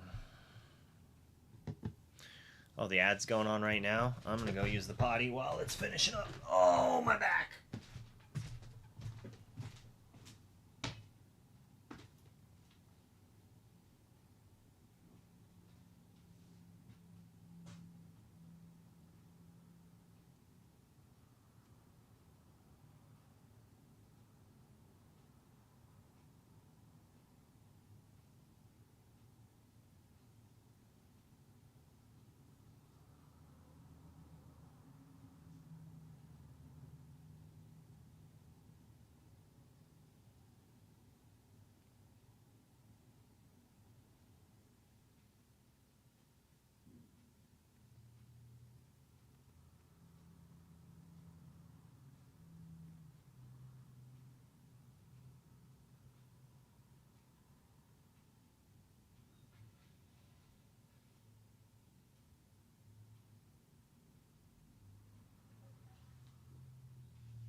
Playing with stuff earlier you shouldn't have been.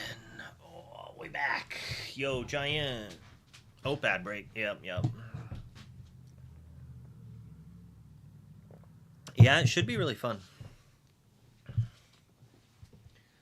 The last one was pretty fun. I prefer the normal. I am upset about Saturday because we're doing a sealed deck release event because we didn't get enough product to be able to do the other thing. They could have done a booster draft pre-release, but it would have been limited to 16 people, and then they'd have less product to sell. So they're going to do the sealed deck thing where you get to open the sealed deck and then you open your booster and you get to play with that. And then they're adding like 1 pack per prize or something like that. I don't know. It's only $20. It's kind of a waste. It's brilliant on their part as it sells a bunch of sealed starter decks that nobody wants to buy.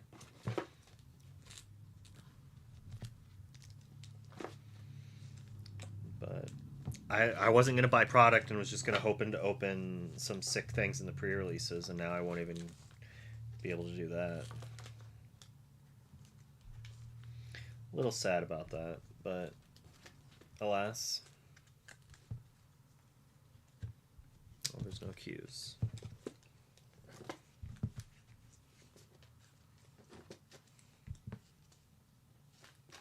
Is my emerald also going to fill up?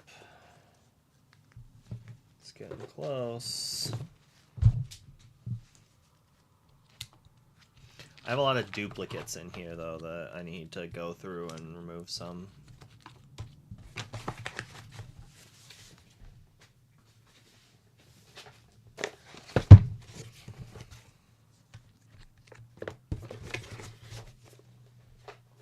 I don't even have a box for these next ones, so I'll have to make one eventually. I know I have more of these things, but I don't know where I put them. I bought them on Amazon. They're really cheap. I've got a whole bunch of them. They're perfect for this. Way better than what I used for Magic cards. This is what I used for Magic cards. It was like a piece of cardboard with the thing written on it. And it worked, but you can't tell right away without like kind of looking where they are, you know? And it takes up more space.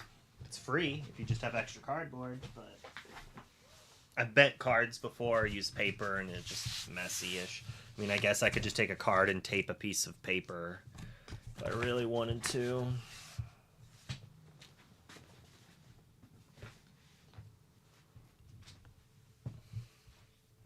Yeah, sealed or a booster draft would have been a lot better.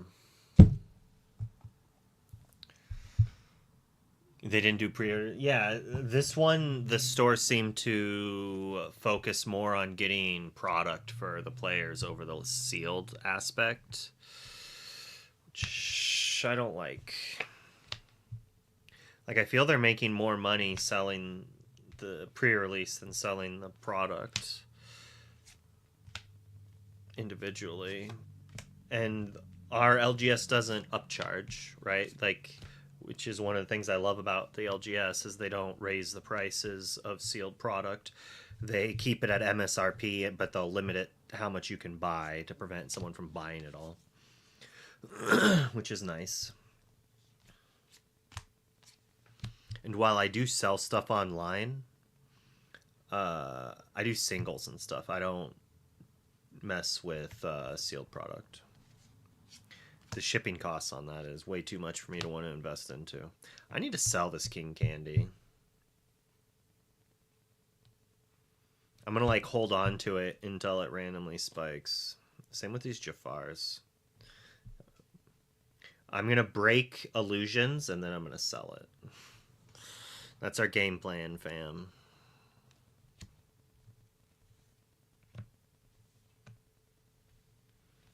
Just like had all the cards in the wrong order. Well, they ordered 80 boxes and only got 31. Yeah. Our store is like still newer, quote unquote. They're like a couple years old. So they haven't had like years of product to push, to just be like, yes, give us the maximum amount constantly. Like, I heard TFM opened 100 boxes on stream. I guess that's only 25 cases, right? But still, like, they were allocated that much.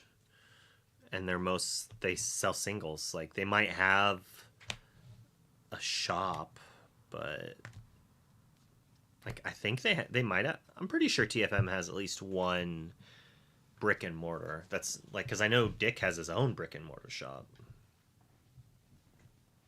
So he's probably, I'm assuming he's dealing with the similar issues with how much he's getting. But maybe he just has really good connections as well through TFM, which would make sense. A lot of things in this world are really based about who you know to get deals instead of, I mean, nepotism is just everywhere.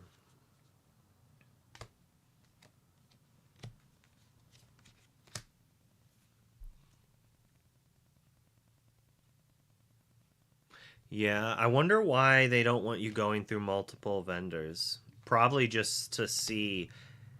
All right, it kind of makes sense, honestly. It's going to hurt some vendors. It'll probably put a couple vendors out of business, but it probably means there's too many vendors.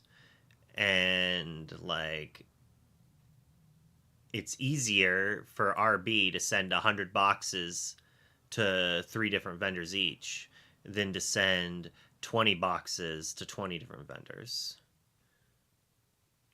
And so this is making the people who order pick their vendors, right? And then if you picked, like, once everyone's picked their vendors, then they get to give allocations to each vendor based on that.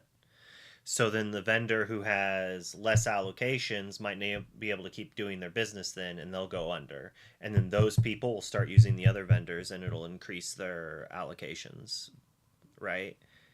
It has positives and negatives. Maybe it's bad in the long run, but it's good. It's good for RB. It is probably actually bad for most everyone else, because it might also put too much power on the distributor. Like, if they could raise prices, but hopefully contracts are in place to prevent that type of activity. E, F, G, H. Why is my eye way over here? That's why my brain was going off. I've only seen one Into the Unknown, and that kind of worries me. But I haven't been playing Blurple, so hopefully they're already in the box. There's definitely one in my cube. Definitely. There's no way there's not. I can't believe there hasn't been any RSTs in the gold cards. Like, that's normally the most popular letters is RST and M. And there's, like, none. P's also been oddly popular.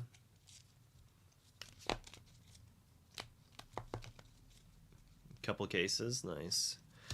The problem is I don't even know if I want to buy cases because of the reprints. Like, I don't need, like, any of the cards. Like, 1 or 2 cards I could use reprints of. Like, I only have 2 Hades, so I guess there's a legend, like, a lot of the legendaries I could use. No, I think that's the only reprint legendary I don't have.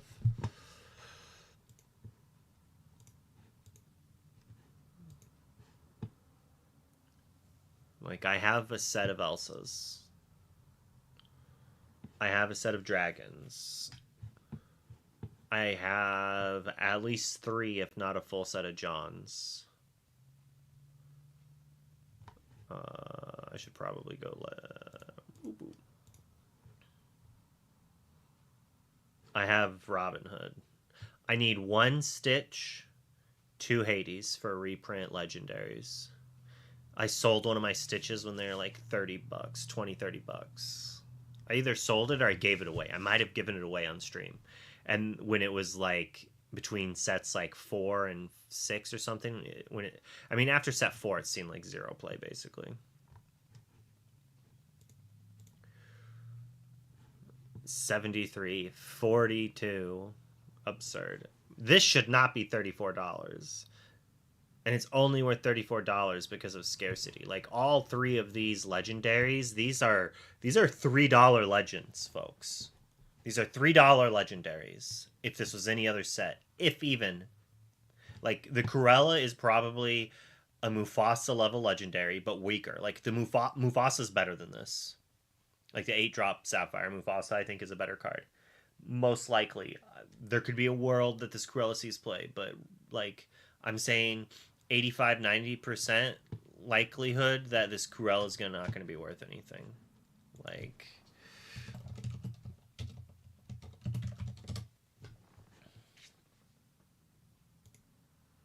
That's not the one I want. I want a Fabled new card. There we go. I was like, give me the one I already made.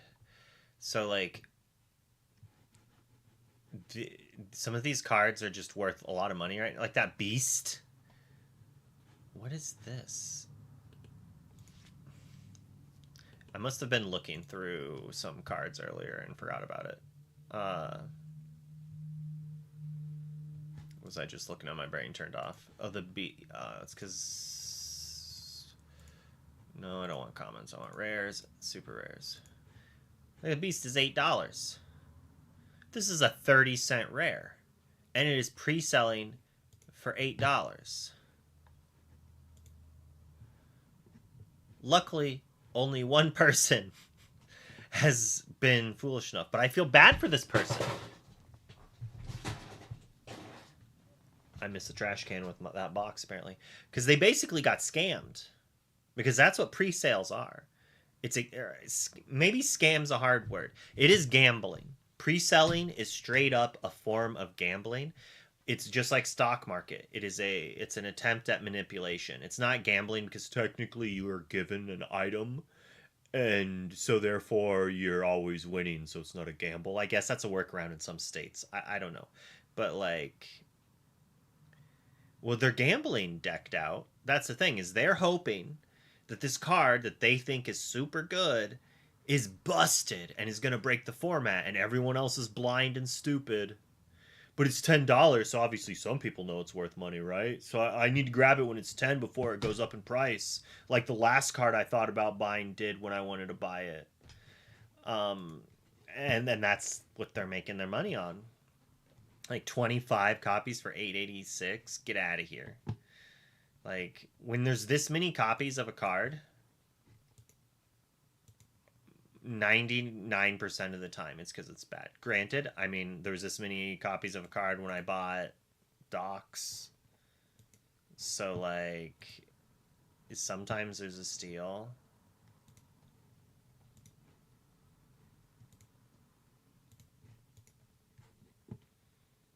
And I bet every one of these cards, this person has like some large amount.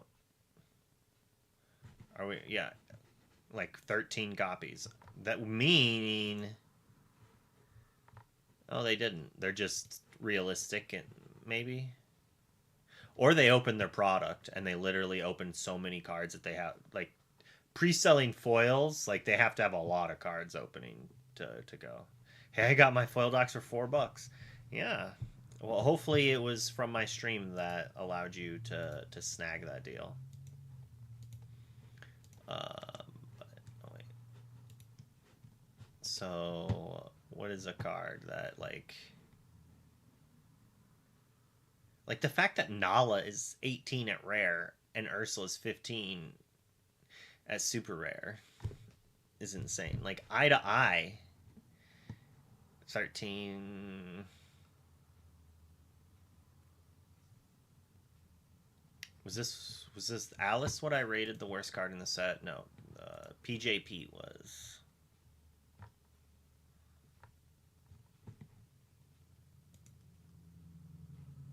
Is PJ even a rare?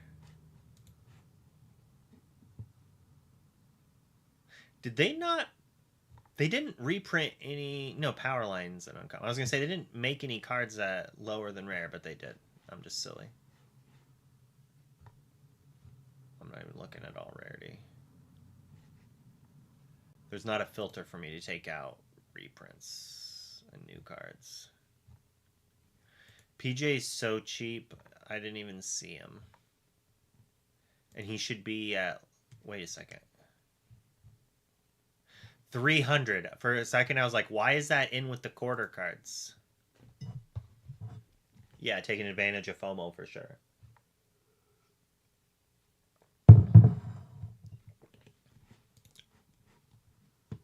All right. Oh, it's still an uncommon. But imagine that in your testing, this card actually turned out to just be nuts. Like dock level powerful. Like that it's getting imagine if its ability, the resist or the 2 damage, every time you played it, it was a choice because both were so good. You're like, oh man, this blanks their whole turn if I resist this. It's even this turn, which is crazy. Basically, both were a form of removal, and you got to keep your guy in a way. Like, if it did just say deal 2 damage to any character when this comes into play, this would be worth $1.88 at least a piece, even at an uncommon. If fabled allocations stayed low, I think Chernobog's followers hit like $3 for regular copies, and I think that's what this would possibly do. Because the ally deck is already a thing. You give allies a 2-drop 2/2 that deals 2 damage when it comes into play. There's a 2-drop that trades with Daisy that also just removes other cards. Like this would actually be very good. And at that point, I could see buying all 40 copies of this for that, because you would predict that no one else saw it, but this card was actually bonkers. But it's an uncommon, so it's like definitely not. It would have to be a rare. But like, this person's aware of that. So even their garbage rares that they have 50 of, they're listing at some insane price, and they're just hoping that like someone buys a playset at some overpriced thing. This will continue for a few more sets. But if Scar and Goof and Dumbo, if they all stay at $40 to $60 for like a month or two, this trend will continue. Big Mufasa seen play. I think I've seen some people play it, and it seemed they were not impressed with it. I think. It's just so slow. Like the problem is what do you like? You have to play green, like because your payoff is you can sing Under the Sea, but if you're singing Under the Sea, you're not even using its double ink ability, and you can't hard cast Under the Sea because you return 2 of your ink to your hand. So I think that would be a little rough.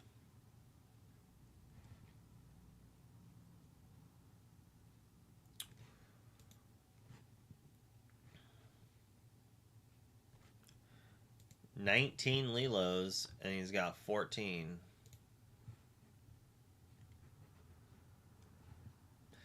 This card will keep going down, I think.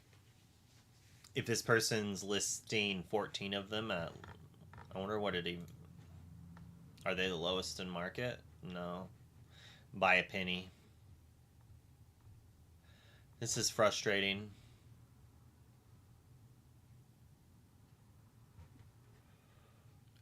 It means that this card is probably going to be like $10 to $15 for a little bit.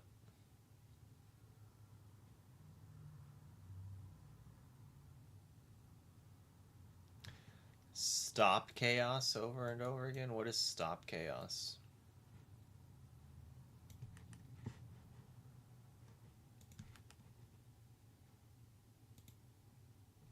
Oh, yeah.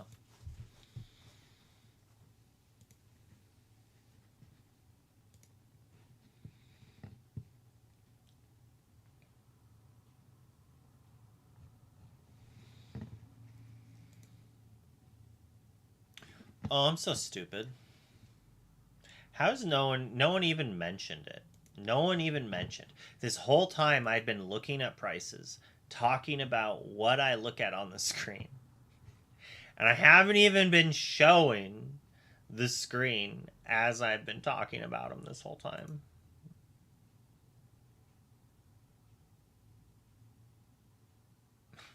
That's too good. And now I'm done, and I'm ready to sort cards again to go back. That's... Whew, I'm smart. I'm a smart man. That I am.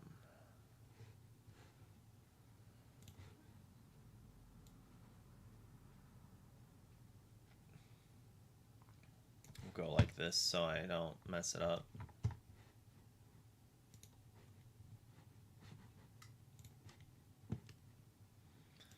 So we want Fabled again.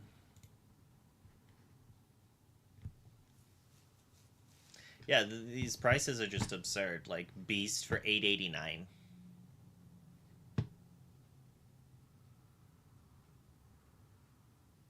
Like Hook $224 pre-sale.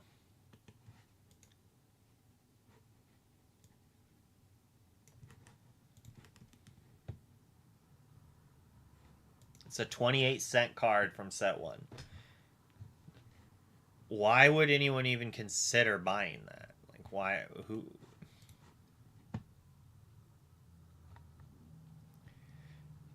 I mean, I guess they both do it.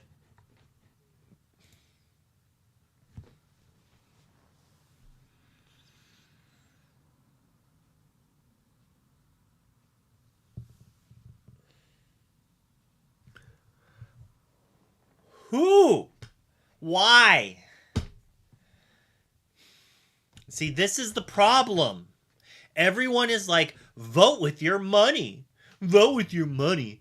You don't like the price of food going up? Don't buy expensive food. Stupid people like this will still continue to support all of these terrible trends. There'll never be a punishment because there are stupid people with money who just don't care and will spend it on anything.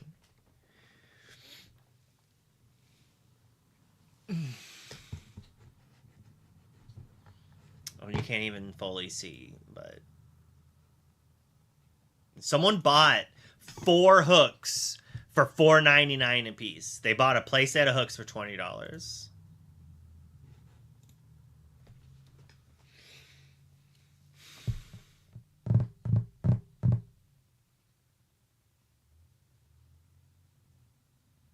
And that person is why we have them still pre-selling like for so much.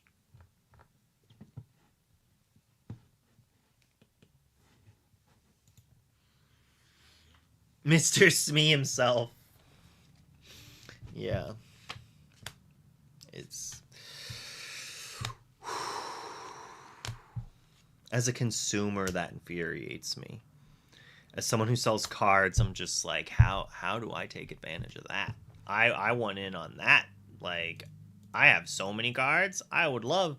I literally invested in that very Captain Hook from set 1. Because I played it as a 3 or 4 of in set 1 for a while. I played it for a very long time. And then it just like very quickly got outpaced. Getting back fire, like its power level is directly correlated to Fire the Cannons, and it hasn't been a Fire the Cannons meta in a hot minute. And then the decks that it could maybe even be a consideration for, the uninkable count is too high. That said, like regular set 1, the ones from the regular set cost 20 cents.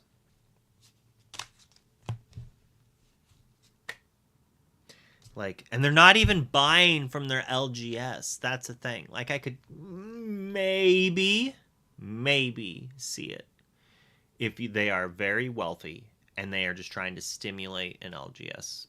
That said, if an LGS was selling Captain Hook for $5, I wouldn't want to give them money. Like, come on.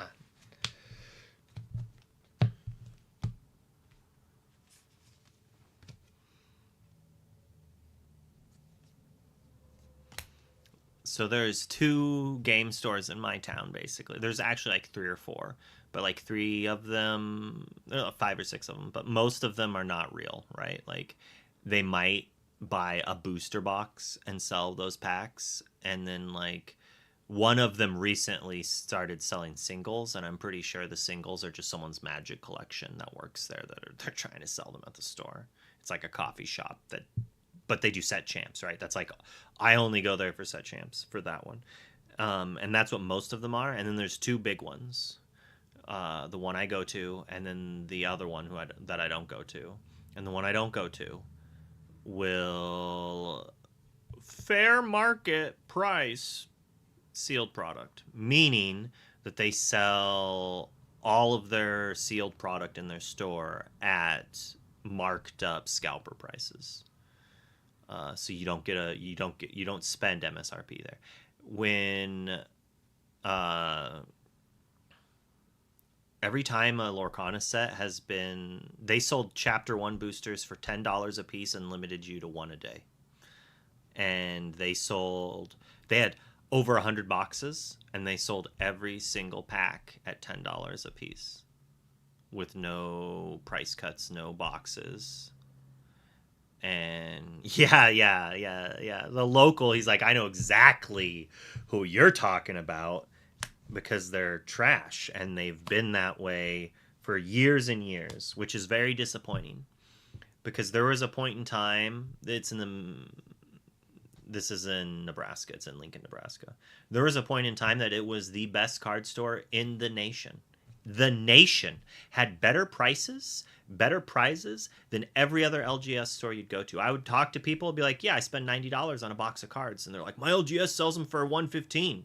And it's $90 after tax. It was fantastic. And then the corporateness of it, it's funny. Normally it's the opposite. Normally corporate makes it worse. But corporate lessened its hand. Like, it used to be owned by the person who owned the whole nation's corporation. This company started in Lincoln, Nebraska, and then franchised out.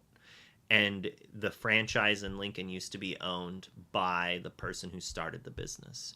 And you could tell this is why the business succeeded, because the way he ran it was for the customers. Insanely good customer service. He knew where to price up things on certain things and where to keep prices at an affordable, competitive way to help the customer and to get more business in. And basically what happened is he eventually retired, the franchise got sold, and the person who bought the franchise takes all the goodwill that this company has gotten from years and years of doing that, and just, I want to swear a lot right now. He basically just robbed them blind and swapped everything up on it, and he still makes a killing. They still send people from other locations across the country to learn at this location because he makes so much money. And that's one issue with capitalism, right? Like, he's doing things that are terrible in the long run for the community, but the last 20 years, that location put a dozen stores out of business because of how much better they were. Mixed with this new owner did work in the management at that time and had very cutthroat business tactics, where, like, we used to have a midnight pre-release. The store did a midnight pre-release to stay afloat. No one was doing it, so they started one. And then they made enough money on that midnight pre-release to stay open for more and then do another one. He found out they did a midnight pre-release. People played in the midnight one and his. Sold out. He literally did not lose a dime of his own money, okay? Did not lose a dime. There were, like, half the people played the midnight pre-release, drove over to the other store, and then played in that one. The other ones, they wouldn't have gone to his anyways, right? He didn't lose any money. What did he do? He then did a midnight pre-release and ordered free pizza for everyone who showed up. And his store's bigger, so it was nicer. So people went to his instead. The other store didn't get enough people, and it literally closed 2 months later because, like, the business they were getting from doing something new, he stole from them. As soon as that business went out, literally the next set, they stopped doing midnight pre-releases because he didn't want to do it. It cost him money. He didn't want to do it. He just wanted to stop that other store and put them out of business. And that's the type of person who is owning one of the two biggest card stores in the area and regionally has, like, a lot of pull. And that's one of the reasons I don't go there, and have not been a fan of them for a long time. Alas, my rant is done. Giant Tink presale matches original. Ooh, $5. That's fair. That's good. We like that. We like that. They don't need to. They don't need to announce their events because in their mind they're the only place that exists. But that's not true anymore. I think a lot of customers have noticed what they're doing and do not like it, and they've noticed that the other stores have goodwill, like Krypton Comics in Omaha. Like, oh wow, thank you very much. Well, let's do a giveaway. We'll do some sort of giveaway to celebrate that. T for try. So like Krypton, like when Katie was doing the stream for their event, like Rick is a great guy. He just gave away a whole box of cards to someone randomly on stream, right? Like that was not planned. That was, like that has never happened at that other store. The nicest thing that ever happened at that store that I can remember was that I was given the ability to buy something at MSRP. He let like 5 people buy things at MSRP. And then someone complained that they didn't get to do that, and then he stopped and he just upselled everyone from after that. I used to do a lot for Magic then. I helped start like 4 weekly leagues. There was a point in time that I was playing Magic on Monday, Tuesday, Wednesday, Friday, Saturday, Sunday every week. And they were all different like formats and leagues. Yeah, Rick's amazing. I wish I lived in Omaha at times, but my wife works for the state here in Lincoln. So I don't, and she's the main bread earner, right? So, and she loves her job. So I'm not able to move to Omaha. That's not going to be happening. It's probably also more expensive to live there by a little bit. But I would love to be able to go to Omaha to go to locals every week. They also have a lot of stores. Is that your? Yep. The little kitty cat is just chilling back here. Oh, you could hear me say kitty cat, and it just instantly got. Oh, you were so excited. Yes, it did.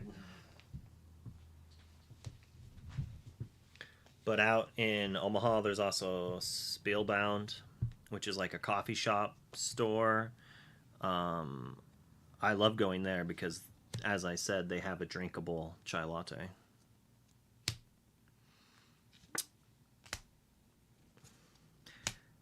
So back in like 2004, 2005, I remember talking to the guy who used to own that other corporation that was really big, and they did. Do you remember Build-A-Bear?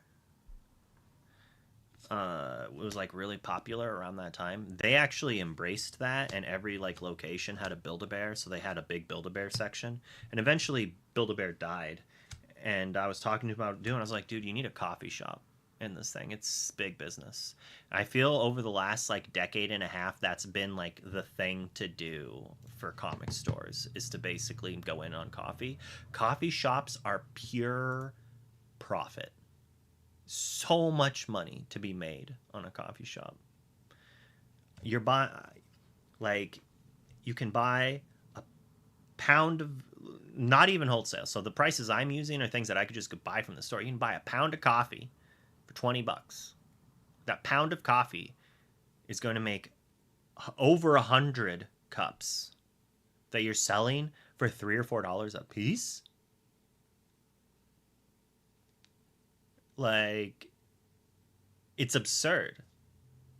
And is there really that much skill to like? I'm not trying to talk trash on any baristas. Okay, there's definitely skills in baristaing that like people don't understand. One, the ability to take orders from people while making, like, any fast food place. Fast food employees don't actually get enough credit. I was just going to talk trash on baristas, and instead I'm going to like give them some shout outs there. But like running a drive-through while making orders is tough. Most fast food places, the drive-through person, they just stand at the drive-through and they do it on their own. The understaffed fast food places, that's when you have like the person running drive-through also like running the fry station and drinks. And like when I worked at Popeyes, I would be running drive-through, and then I would help the front desk while they were really busy too, because our drive-through could only hold like 4 cars at a time. So if I ran through 4 orders really quickly and there was a line, I would then go like take an order up at the front one and then try to get that going. So there is a lot of skill there, but the skill there for baristas, that's not in making drinks, if that makes sense. So like this, you can just take any very good cashier level employee of anywhere and teach them how to make coffee drinks. You might not be able to make the best ever from like a presentation, but you can make that better over time. I think you just have to have a very good initial base, like for your beans and then your drink recipes and whatnot. But I mean, look at Starbucks. That's just sugar. That's just sugar on sugar on sugar. Oh yes, yeah.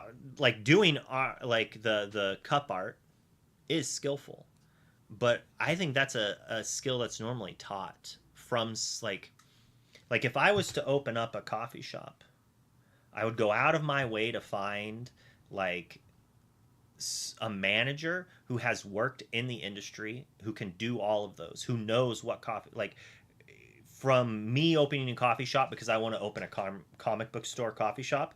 I don't know jack about coffee. I've worked in the industry, like cooking industry, so I know how to deal with that stuff. And I know enough that I would need to find someone who specializes in that just for like the main menu creation of drinks and whatnot. And sure, they could work there too. And maybe I would just hire them to help create the initial menu and ordering stuff. But like I actually already know who I personally would who I would go after is someone who I'm friends with who used to work in the industry, and I could use that knowledge to help get it set up, like just a consultant in that. But like that's not your day to day.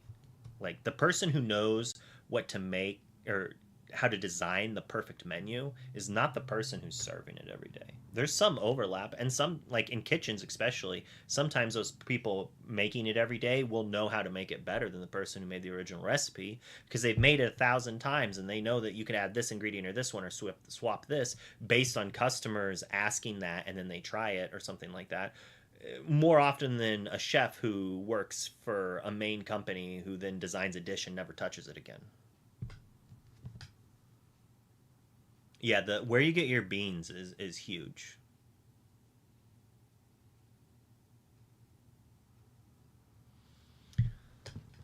Oh, you're gonna leave? You're gonna just give things away and then leave before you do the giveaway? Well, how about this? Tomorrow's Friday, right? We'll do a giveaway tomorrow when you're on stream. So there will be a giveaway tomorrow when JDV says let's do the giveaway. We should be able to do that. Yeah, the beans are really important. You worked with someone who competed in latte art competitions. Yeah, like that's absurd. But I don't know how many employees you could find of that skill level and still offer a product that is reasonably ish priced, even though we're already like skyrocketing the price. But maybe you could. I think I read somewhere that Chipotle only had to like raise menu prices by like 5 cents to give like a huge raise to all employees, and they still like raised prices like by 50 cents and then blamed it on having to give employees raises. Is all I know is if I tried to be in politics, I would be assassinated. I would I would be great, I think, for the everyday person, but I would make people lose billions of dollars. I would make the people who don't need money lose billions of dollars if I was at a high level of politics to be able to put regulations and do things. I'd probably put a lot of people running businesses in prison for at least 10 years. There's not the fact that you can break the law, make $1 billion plus, and they fine you 100 million. That's a tax. That's a tax. That is not a punishment. You put that dude in prison and take all of his assets. Well, that might stop people from committing the crime. Instead, it's just a tax on rich people who get caught.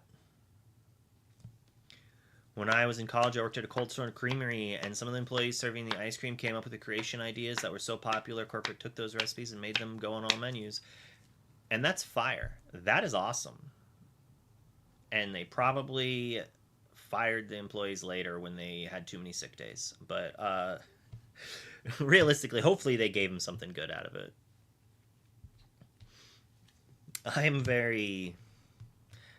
It's easy to know my political ideals when you realize that I have been a stay-at-home parent for 10 years.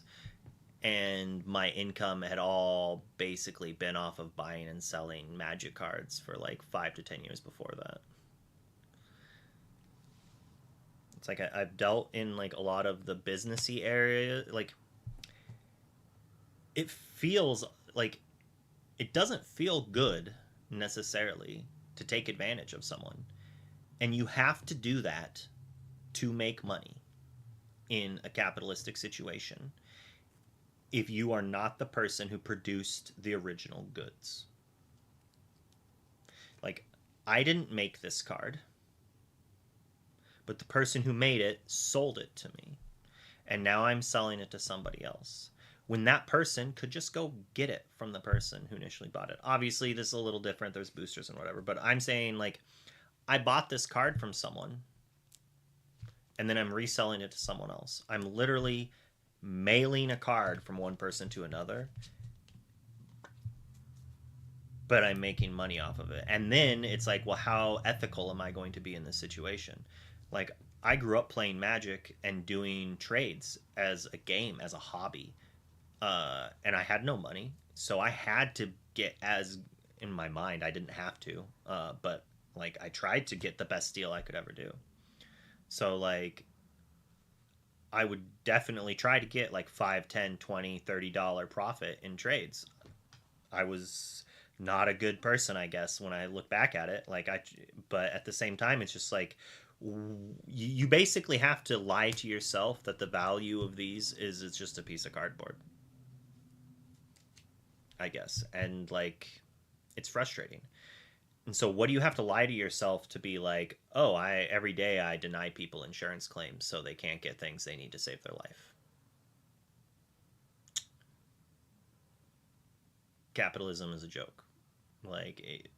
To make money in most situations, you have to take money from someone else, not in a fair manner. Like, otherwise, there's no room for me to be there. There's no room for me to be the middleman if I can't make enough to survive. I guess I could, if I had enough, if I could McDonald's it, right? Like, if I could buy hundreds of these cards at only 5% under what I would sell it for and then make 5%. But at this point, I have to, like, when I buy cards from people, I give, if it's an expensive card, like if I was going to buy a Dumbo from someone this weekend, Dumbo's a bad choice because it's very volatile. I would offer less on a Dumbo because of that, but maybe not, because I might need them and I could probably resell it at Ink like that to someone who needs it. I would probably do around 80% of TCG. And if I was to resell it, I would go for 75% to 80%, depending on how expensive the card is. If it was a $300 card, yeah, I would do 80%, because the 2 to 5% I make off of it is fair. I think it's like 15 to 17% is what TCG Player takes. Trudeau. It was a little different back then, and probably more unethical. But like, no one had smartphones. Very few people had smartphones. So I guess one way I lied to myself about feeling better about it is that, like, I have the knowledge to know what old cards might be worth money, so I know what to look for. especially in like fringe scenarios where the average person doesn't know that this card is worth money because it shouldn't be, but it is. So like it's one thing to be like, "Oh, well like I'm I deserve to be able to do it because I know it's worth the money." It's definitely not good to look backing on. I definitely feel some shame for it. Um and I try not to take advantage of people like I had way back in the day where it's like, yeah, I'll give you this 10-cent card. Like, I'll give you my rare for your rare. It's fair. I try not to like, I don't offer that at all. I normally say it's worth around this and this is worth around this. Let's do this. Or I'll give you this much money for it based on how much I think it's going to be worth or whatever. There's like, basically, when I was a kid, trading was knowing prices and then taking advantage of people who didn't know prices. And I think that's how most traders made their money. And that's like this pre-sale stuff. Uh, they're taking advantage of people who don't realize that it's going to go down in price. Nowadays, I make money trading because I have a knowledge that other people don't have about the card game. And I can make predictions of what cards I think will be worth more money in the future. And while I don't tell people that on stream, like I don't say buy this card. One, because I don't know the legal ramifications perfectly. I'm pretty sure I could create some sort of stream where I did that. I would just need like a something to be like, I'm not, this isn't financial advice, but like I think these cards are hot. I'm buying them myself. Maybe I could do that. And I guess I kind of do. I did that with Doc. I tried to be as transparent as possible there. So now it's like, well, I'm going to trade for this card because I think it's undervalued. So I want to acquire as many copies of this undervalued card before it becomes valued so I can make money off of it. Obviously, I don't need ADHD medicine, and this has been a very linear, one topic conversation that I have not jumped all around.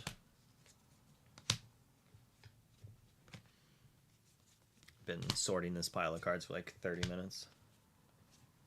I have so many of these hero promos.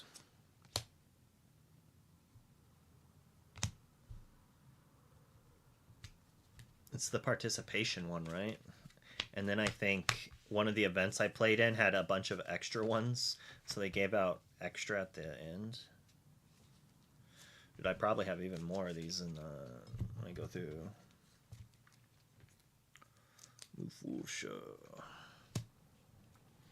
When I was a kid, I almost traded a $10 card for a $2,000 card, but the last second we looked up what they were worth. What?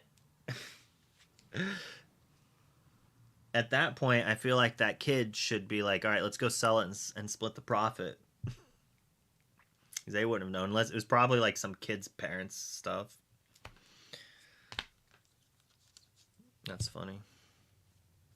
Hey, look, another hero promo. 1,000 Perdita promos, too, from the same reasoning.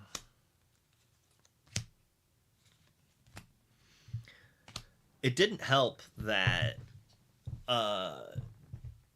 it wasn't like the group of people one of the groups of people I hung out with in the Magic scene at that point, we'd all brag about it, basically. Like, and I think that compiles it, right? Like, it goes from like trying to get the best deal you can and then tell your friends about like what a good trade you got. And that mentality kind of like went through almost the whole area. And it was to the point that there was definitely people at the local scene who were like, oh, I don't trade with you. Because like they found out later that they traded a card worth like $20 for like $2. He realized he had like 14K worth of cards. They were old, super old baseball cards. Dude, that had to have been like an insanely awesome like scenario for your friend.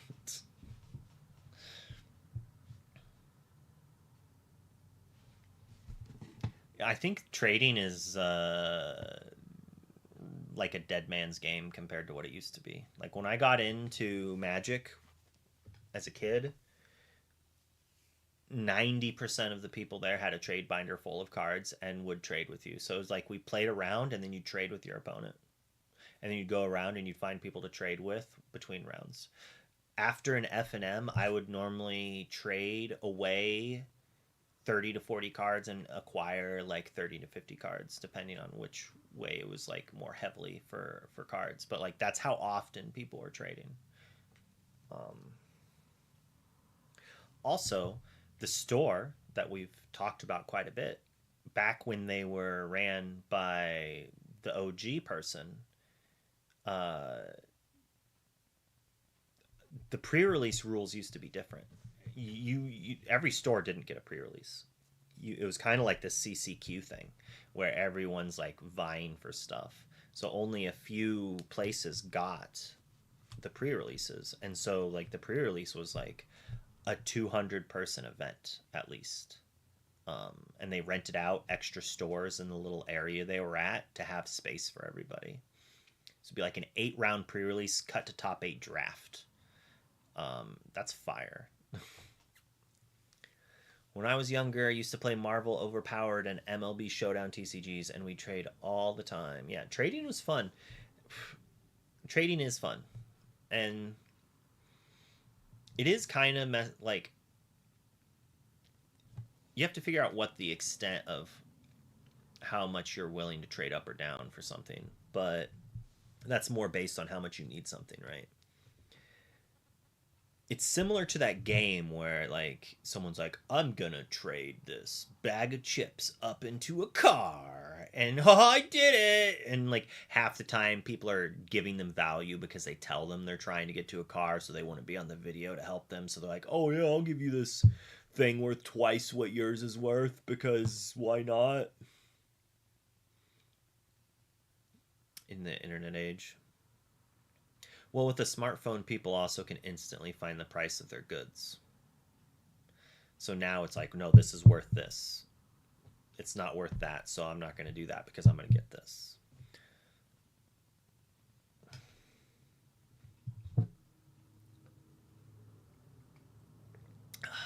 Have you dealt with people who will value your stuff at 80% and theirs at 110% yet? Those are my favorite people to trade with. Not really. Basically, they value themselves as a store. And I've done that a few times. But I was just upfront about it where I'm like, I'm selling these cards. I sell these on TCG Player. It's like, I can sell it for this. I'll sell it to you for this minus TCG fees. But I will not trade for your cards at that. I will trade your cards for this because I'm trying to make money. If you don't want to trade, that's fine. It's going to cost you the upcharge to acquire the cards that you want this way and not through the internet. And I think that's fair. But it's the people who like look up a card price, like, yep, that's $3. When the card on their thing is saying it's like $4.20, $4.25 or something like that. And then they look at theirs and it's like $2 and like, oh yeah, this is $4. Those are so frustrating. I think the cat farted.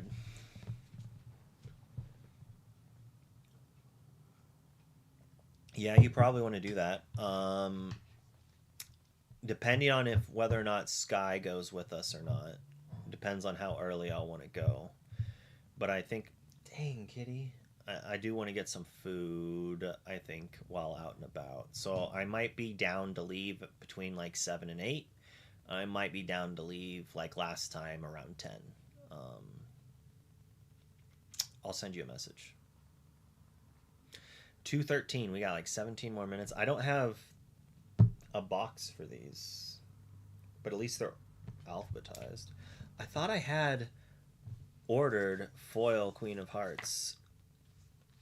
I apparently did not. And I only have one Into the Unknown here, which is not good because that means I have one in my cube and I only own that. There's got to be another box of good cards that I have misplaced. Maybe they're mixed in with the cube.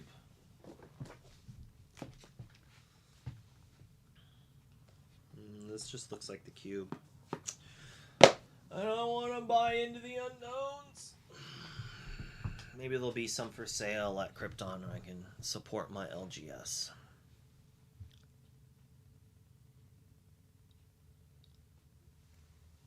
I would recommend sleeping until 7.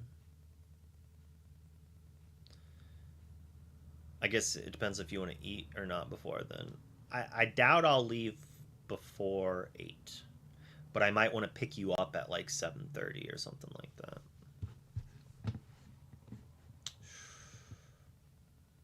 that. Ursula's shell necklace for $2? This is what I want the card to be worth in a couple of years. The frustrating thing is a lot of the cool cards I thought would be good for multiplayer, like Ursula's shell necklace, that I own like 30 copies of when I bought them very cheap. Like, no one bought any of these ones. Good for them. Like, there's just not a format for it yet.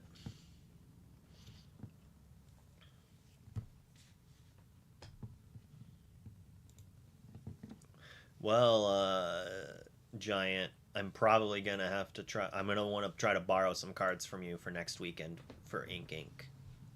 So, let me know if you open any Dumbos. I'm probably going to want to borrow them.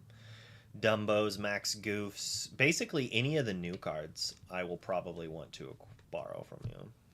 And then possibly 2 Hades, because I only have 2. If I play Blurple or not, you know?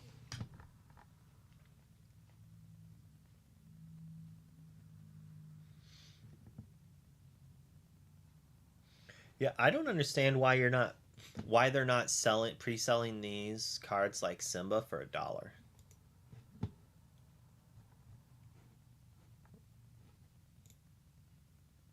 I guess because people are buying them for 2. Whatever. Okay.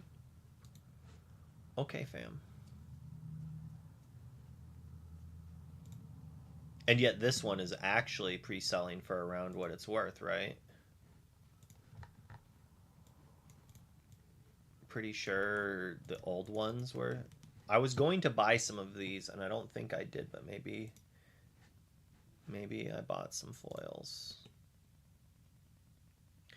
Robin Hood for $5.50 is crazy.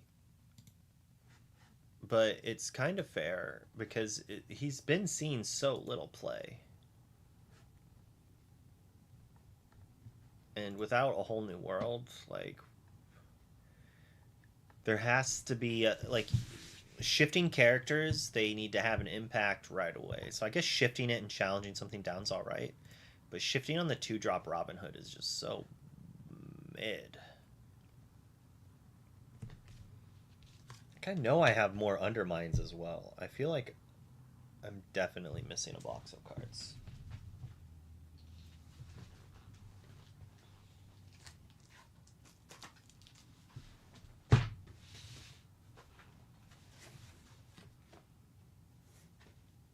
Magic cards. Oh, no, those are Gundam.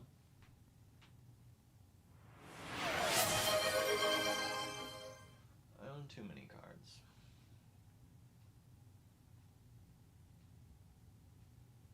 What's in this? This is investments, I think. Oh, thanks for the sub.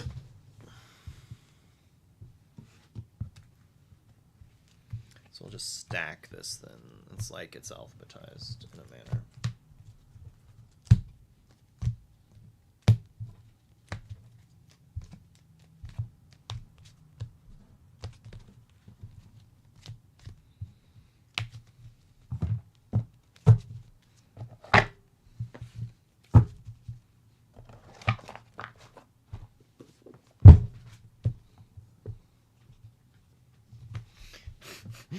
Well, look at the cards that I have invested in over the years in Lorcana. And random foils, I guess. We got foil free flu. Rotated before usable. Foil Wrestler Pete's. Still around, actually. Still around. But I actually do not think they're going to give us more Pete's in Steel and Ruby or Steel and Emerald. I just don't think they're going to give us more. This card could be good. Maybe I'll eventually be able to sell these for $1 instead of the 20 cents I spent a piece on them. All foil. And I bought foil Wildcats because I think they're good in EDH or whatever the heck the format will eventually be. And these are just foils I've opened. Foil Honey Wizard.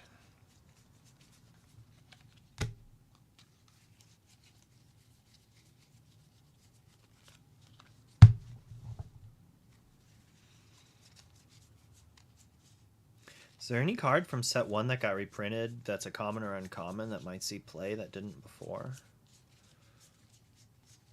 Or is everything unplayable still unplayable?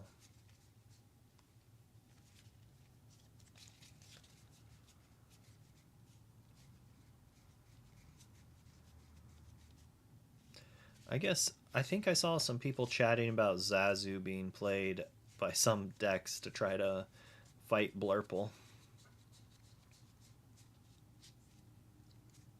Oh, we got a foil Petey. We gotta put that with the other foil Petes.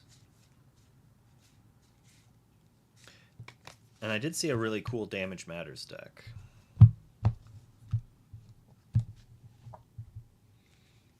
The 6-cost Sapphire Mufasa.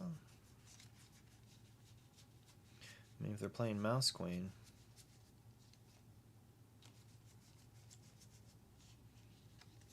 Ooh, foil Ben. For those blue steel players who are trying to support up a Scar.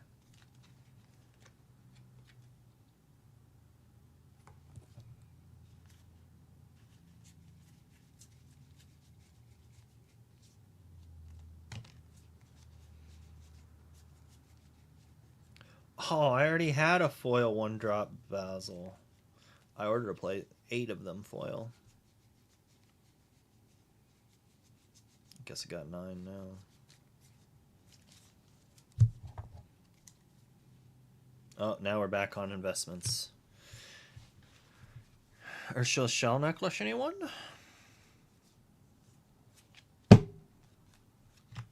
Maybe I bought more than 30. I also bought a bunch of Pongos, because I think that card is also very good in like a long card advantage style game. Dr. Facilier. Very good combo card. And was cheap. Do It Again. Lady Tremaine. Both very slow, awesome multiplayer cards. More trash foils. And then I bought a bunch of distractions, thinking illusions would matter more. Although, you know, Hypnotic Strength is seeing a lot of play, so it's possible my Hypnotic Strengths will go up in price. And then I also thought that Mob Song would be good for the multiplayer format. I don't know about Mob Song. Hypnotic Strengths. Improvise? Foil Improvise?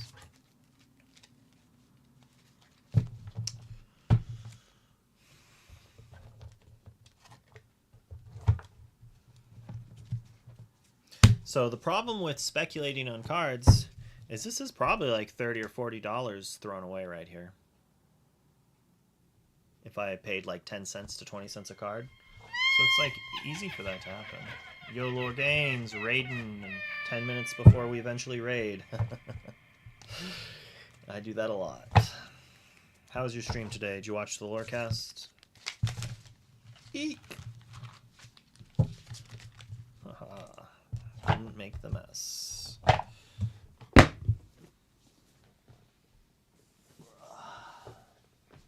That's so fire that Katie is gonna get to cast. I'm only a little bit, but only a little bit jealous. But also, like, the jealousy is so small compared to how excited and happy I am for Katie. And I could even, if I wanted to feel, like, if I wanted to be, like, the person who's, like, look at me, look at me, look at me, you know, like the Me Too or something like that type of person, I could always just be like, well, The ICL did it, right? It was the ICL's the only reason. I helped her. No, there's a reason why 2 people from the ICL got picked as casters. And it's not because they were on the ICL. They were on the ICL because I interacted with both of them and I saw what they could do. And I was like, these people are brilliant. They are insane at what they do. I need to work with them if I want this ICL to work. Like, these are the types of people that like make this show amazing and great to watch. So I worked with them. So it's no surprise to me that the 2 people that I chose that I embraced into the ICL, like, because the ICL started, you know, like, they were not part of the original roster. But then, like, we had lots of casters go through, and only 2 casters are official ICL casters now, and that is Katie and JDZ, and that's because they're insane. So it's no surprise to me that both of them are doing DLC casting. I just have to win the DLC so I can feel like I matter. Which I guess is not that hard to do. If I can do it, anyone can do it, that's for sure. Where's these M's at? Kronk Lady, Cluck Lady, Maribel.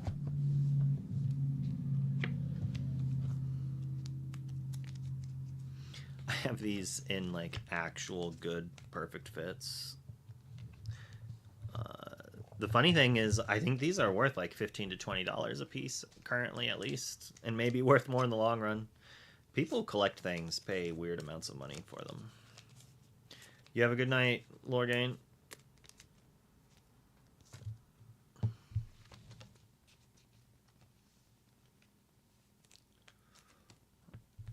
Well, so we finally got the cards sorted, though. That's good. It means we can start making decks very easily. We do have Amber Steel built. And I think that's the only deck I have built right now. I need to build some more, but now that the cards are sorted, I should be able to easily do that. Although I'm going to have to look through my cube every time I build a deck again. That's the one downside of the cube. Just means I need to acquire more copies of things. Alright, but it is that time. I'm going to have to go pick up my kid here shortly, so let's raid someone. Let's be nice and share the love. Thanks for hanging out. Tomorrow we'll do a giveaway. I don't know what we're going to give away yet, but it'll be cool. It'll probably be a Lorcana card. Red Steel Challenger power line for set 9. I do like the Challenger, you mean the rush thing if you play a song? I do like that guy. I think that'll be good.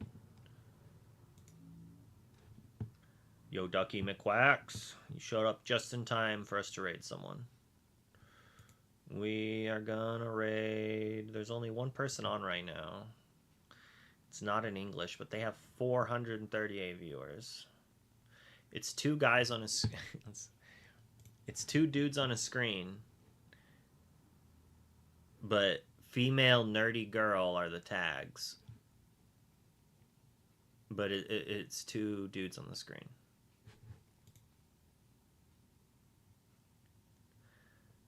I don't know.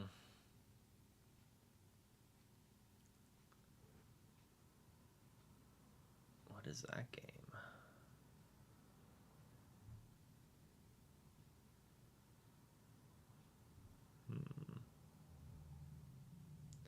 Do we just go to the auto battler? You know, we're going to. I'm really excited for this when the new Final Fantasy Tactics game comes out. Because they're remaking it. And it comes out in 2 days, I think, or in a month. It's either a month and 2 days or in 2 days. I think it's a month and 2 days. Oh, man. I want to get in on this. All right, make sure you do !fight and try to jump in on this thing. They're registering players right now. Thanks for watching.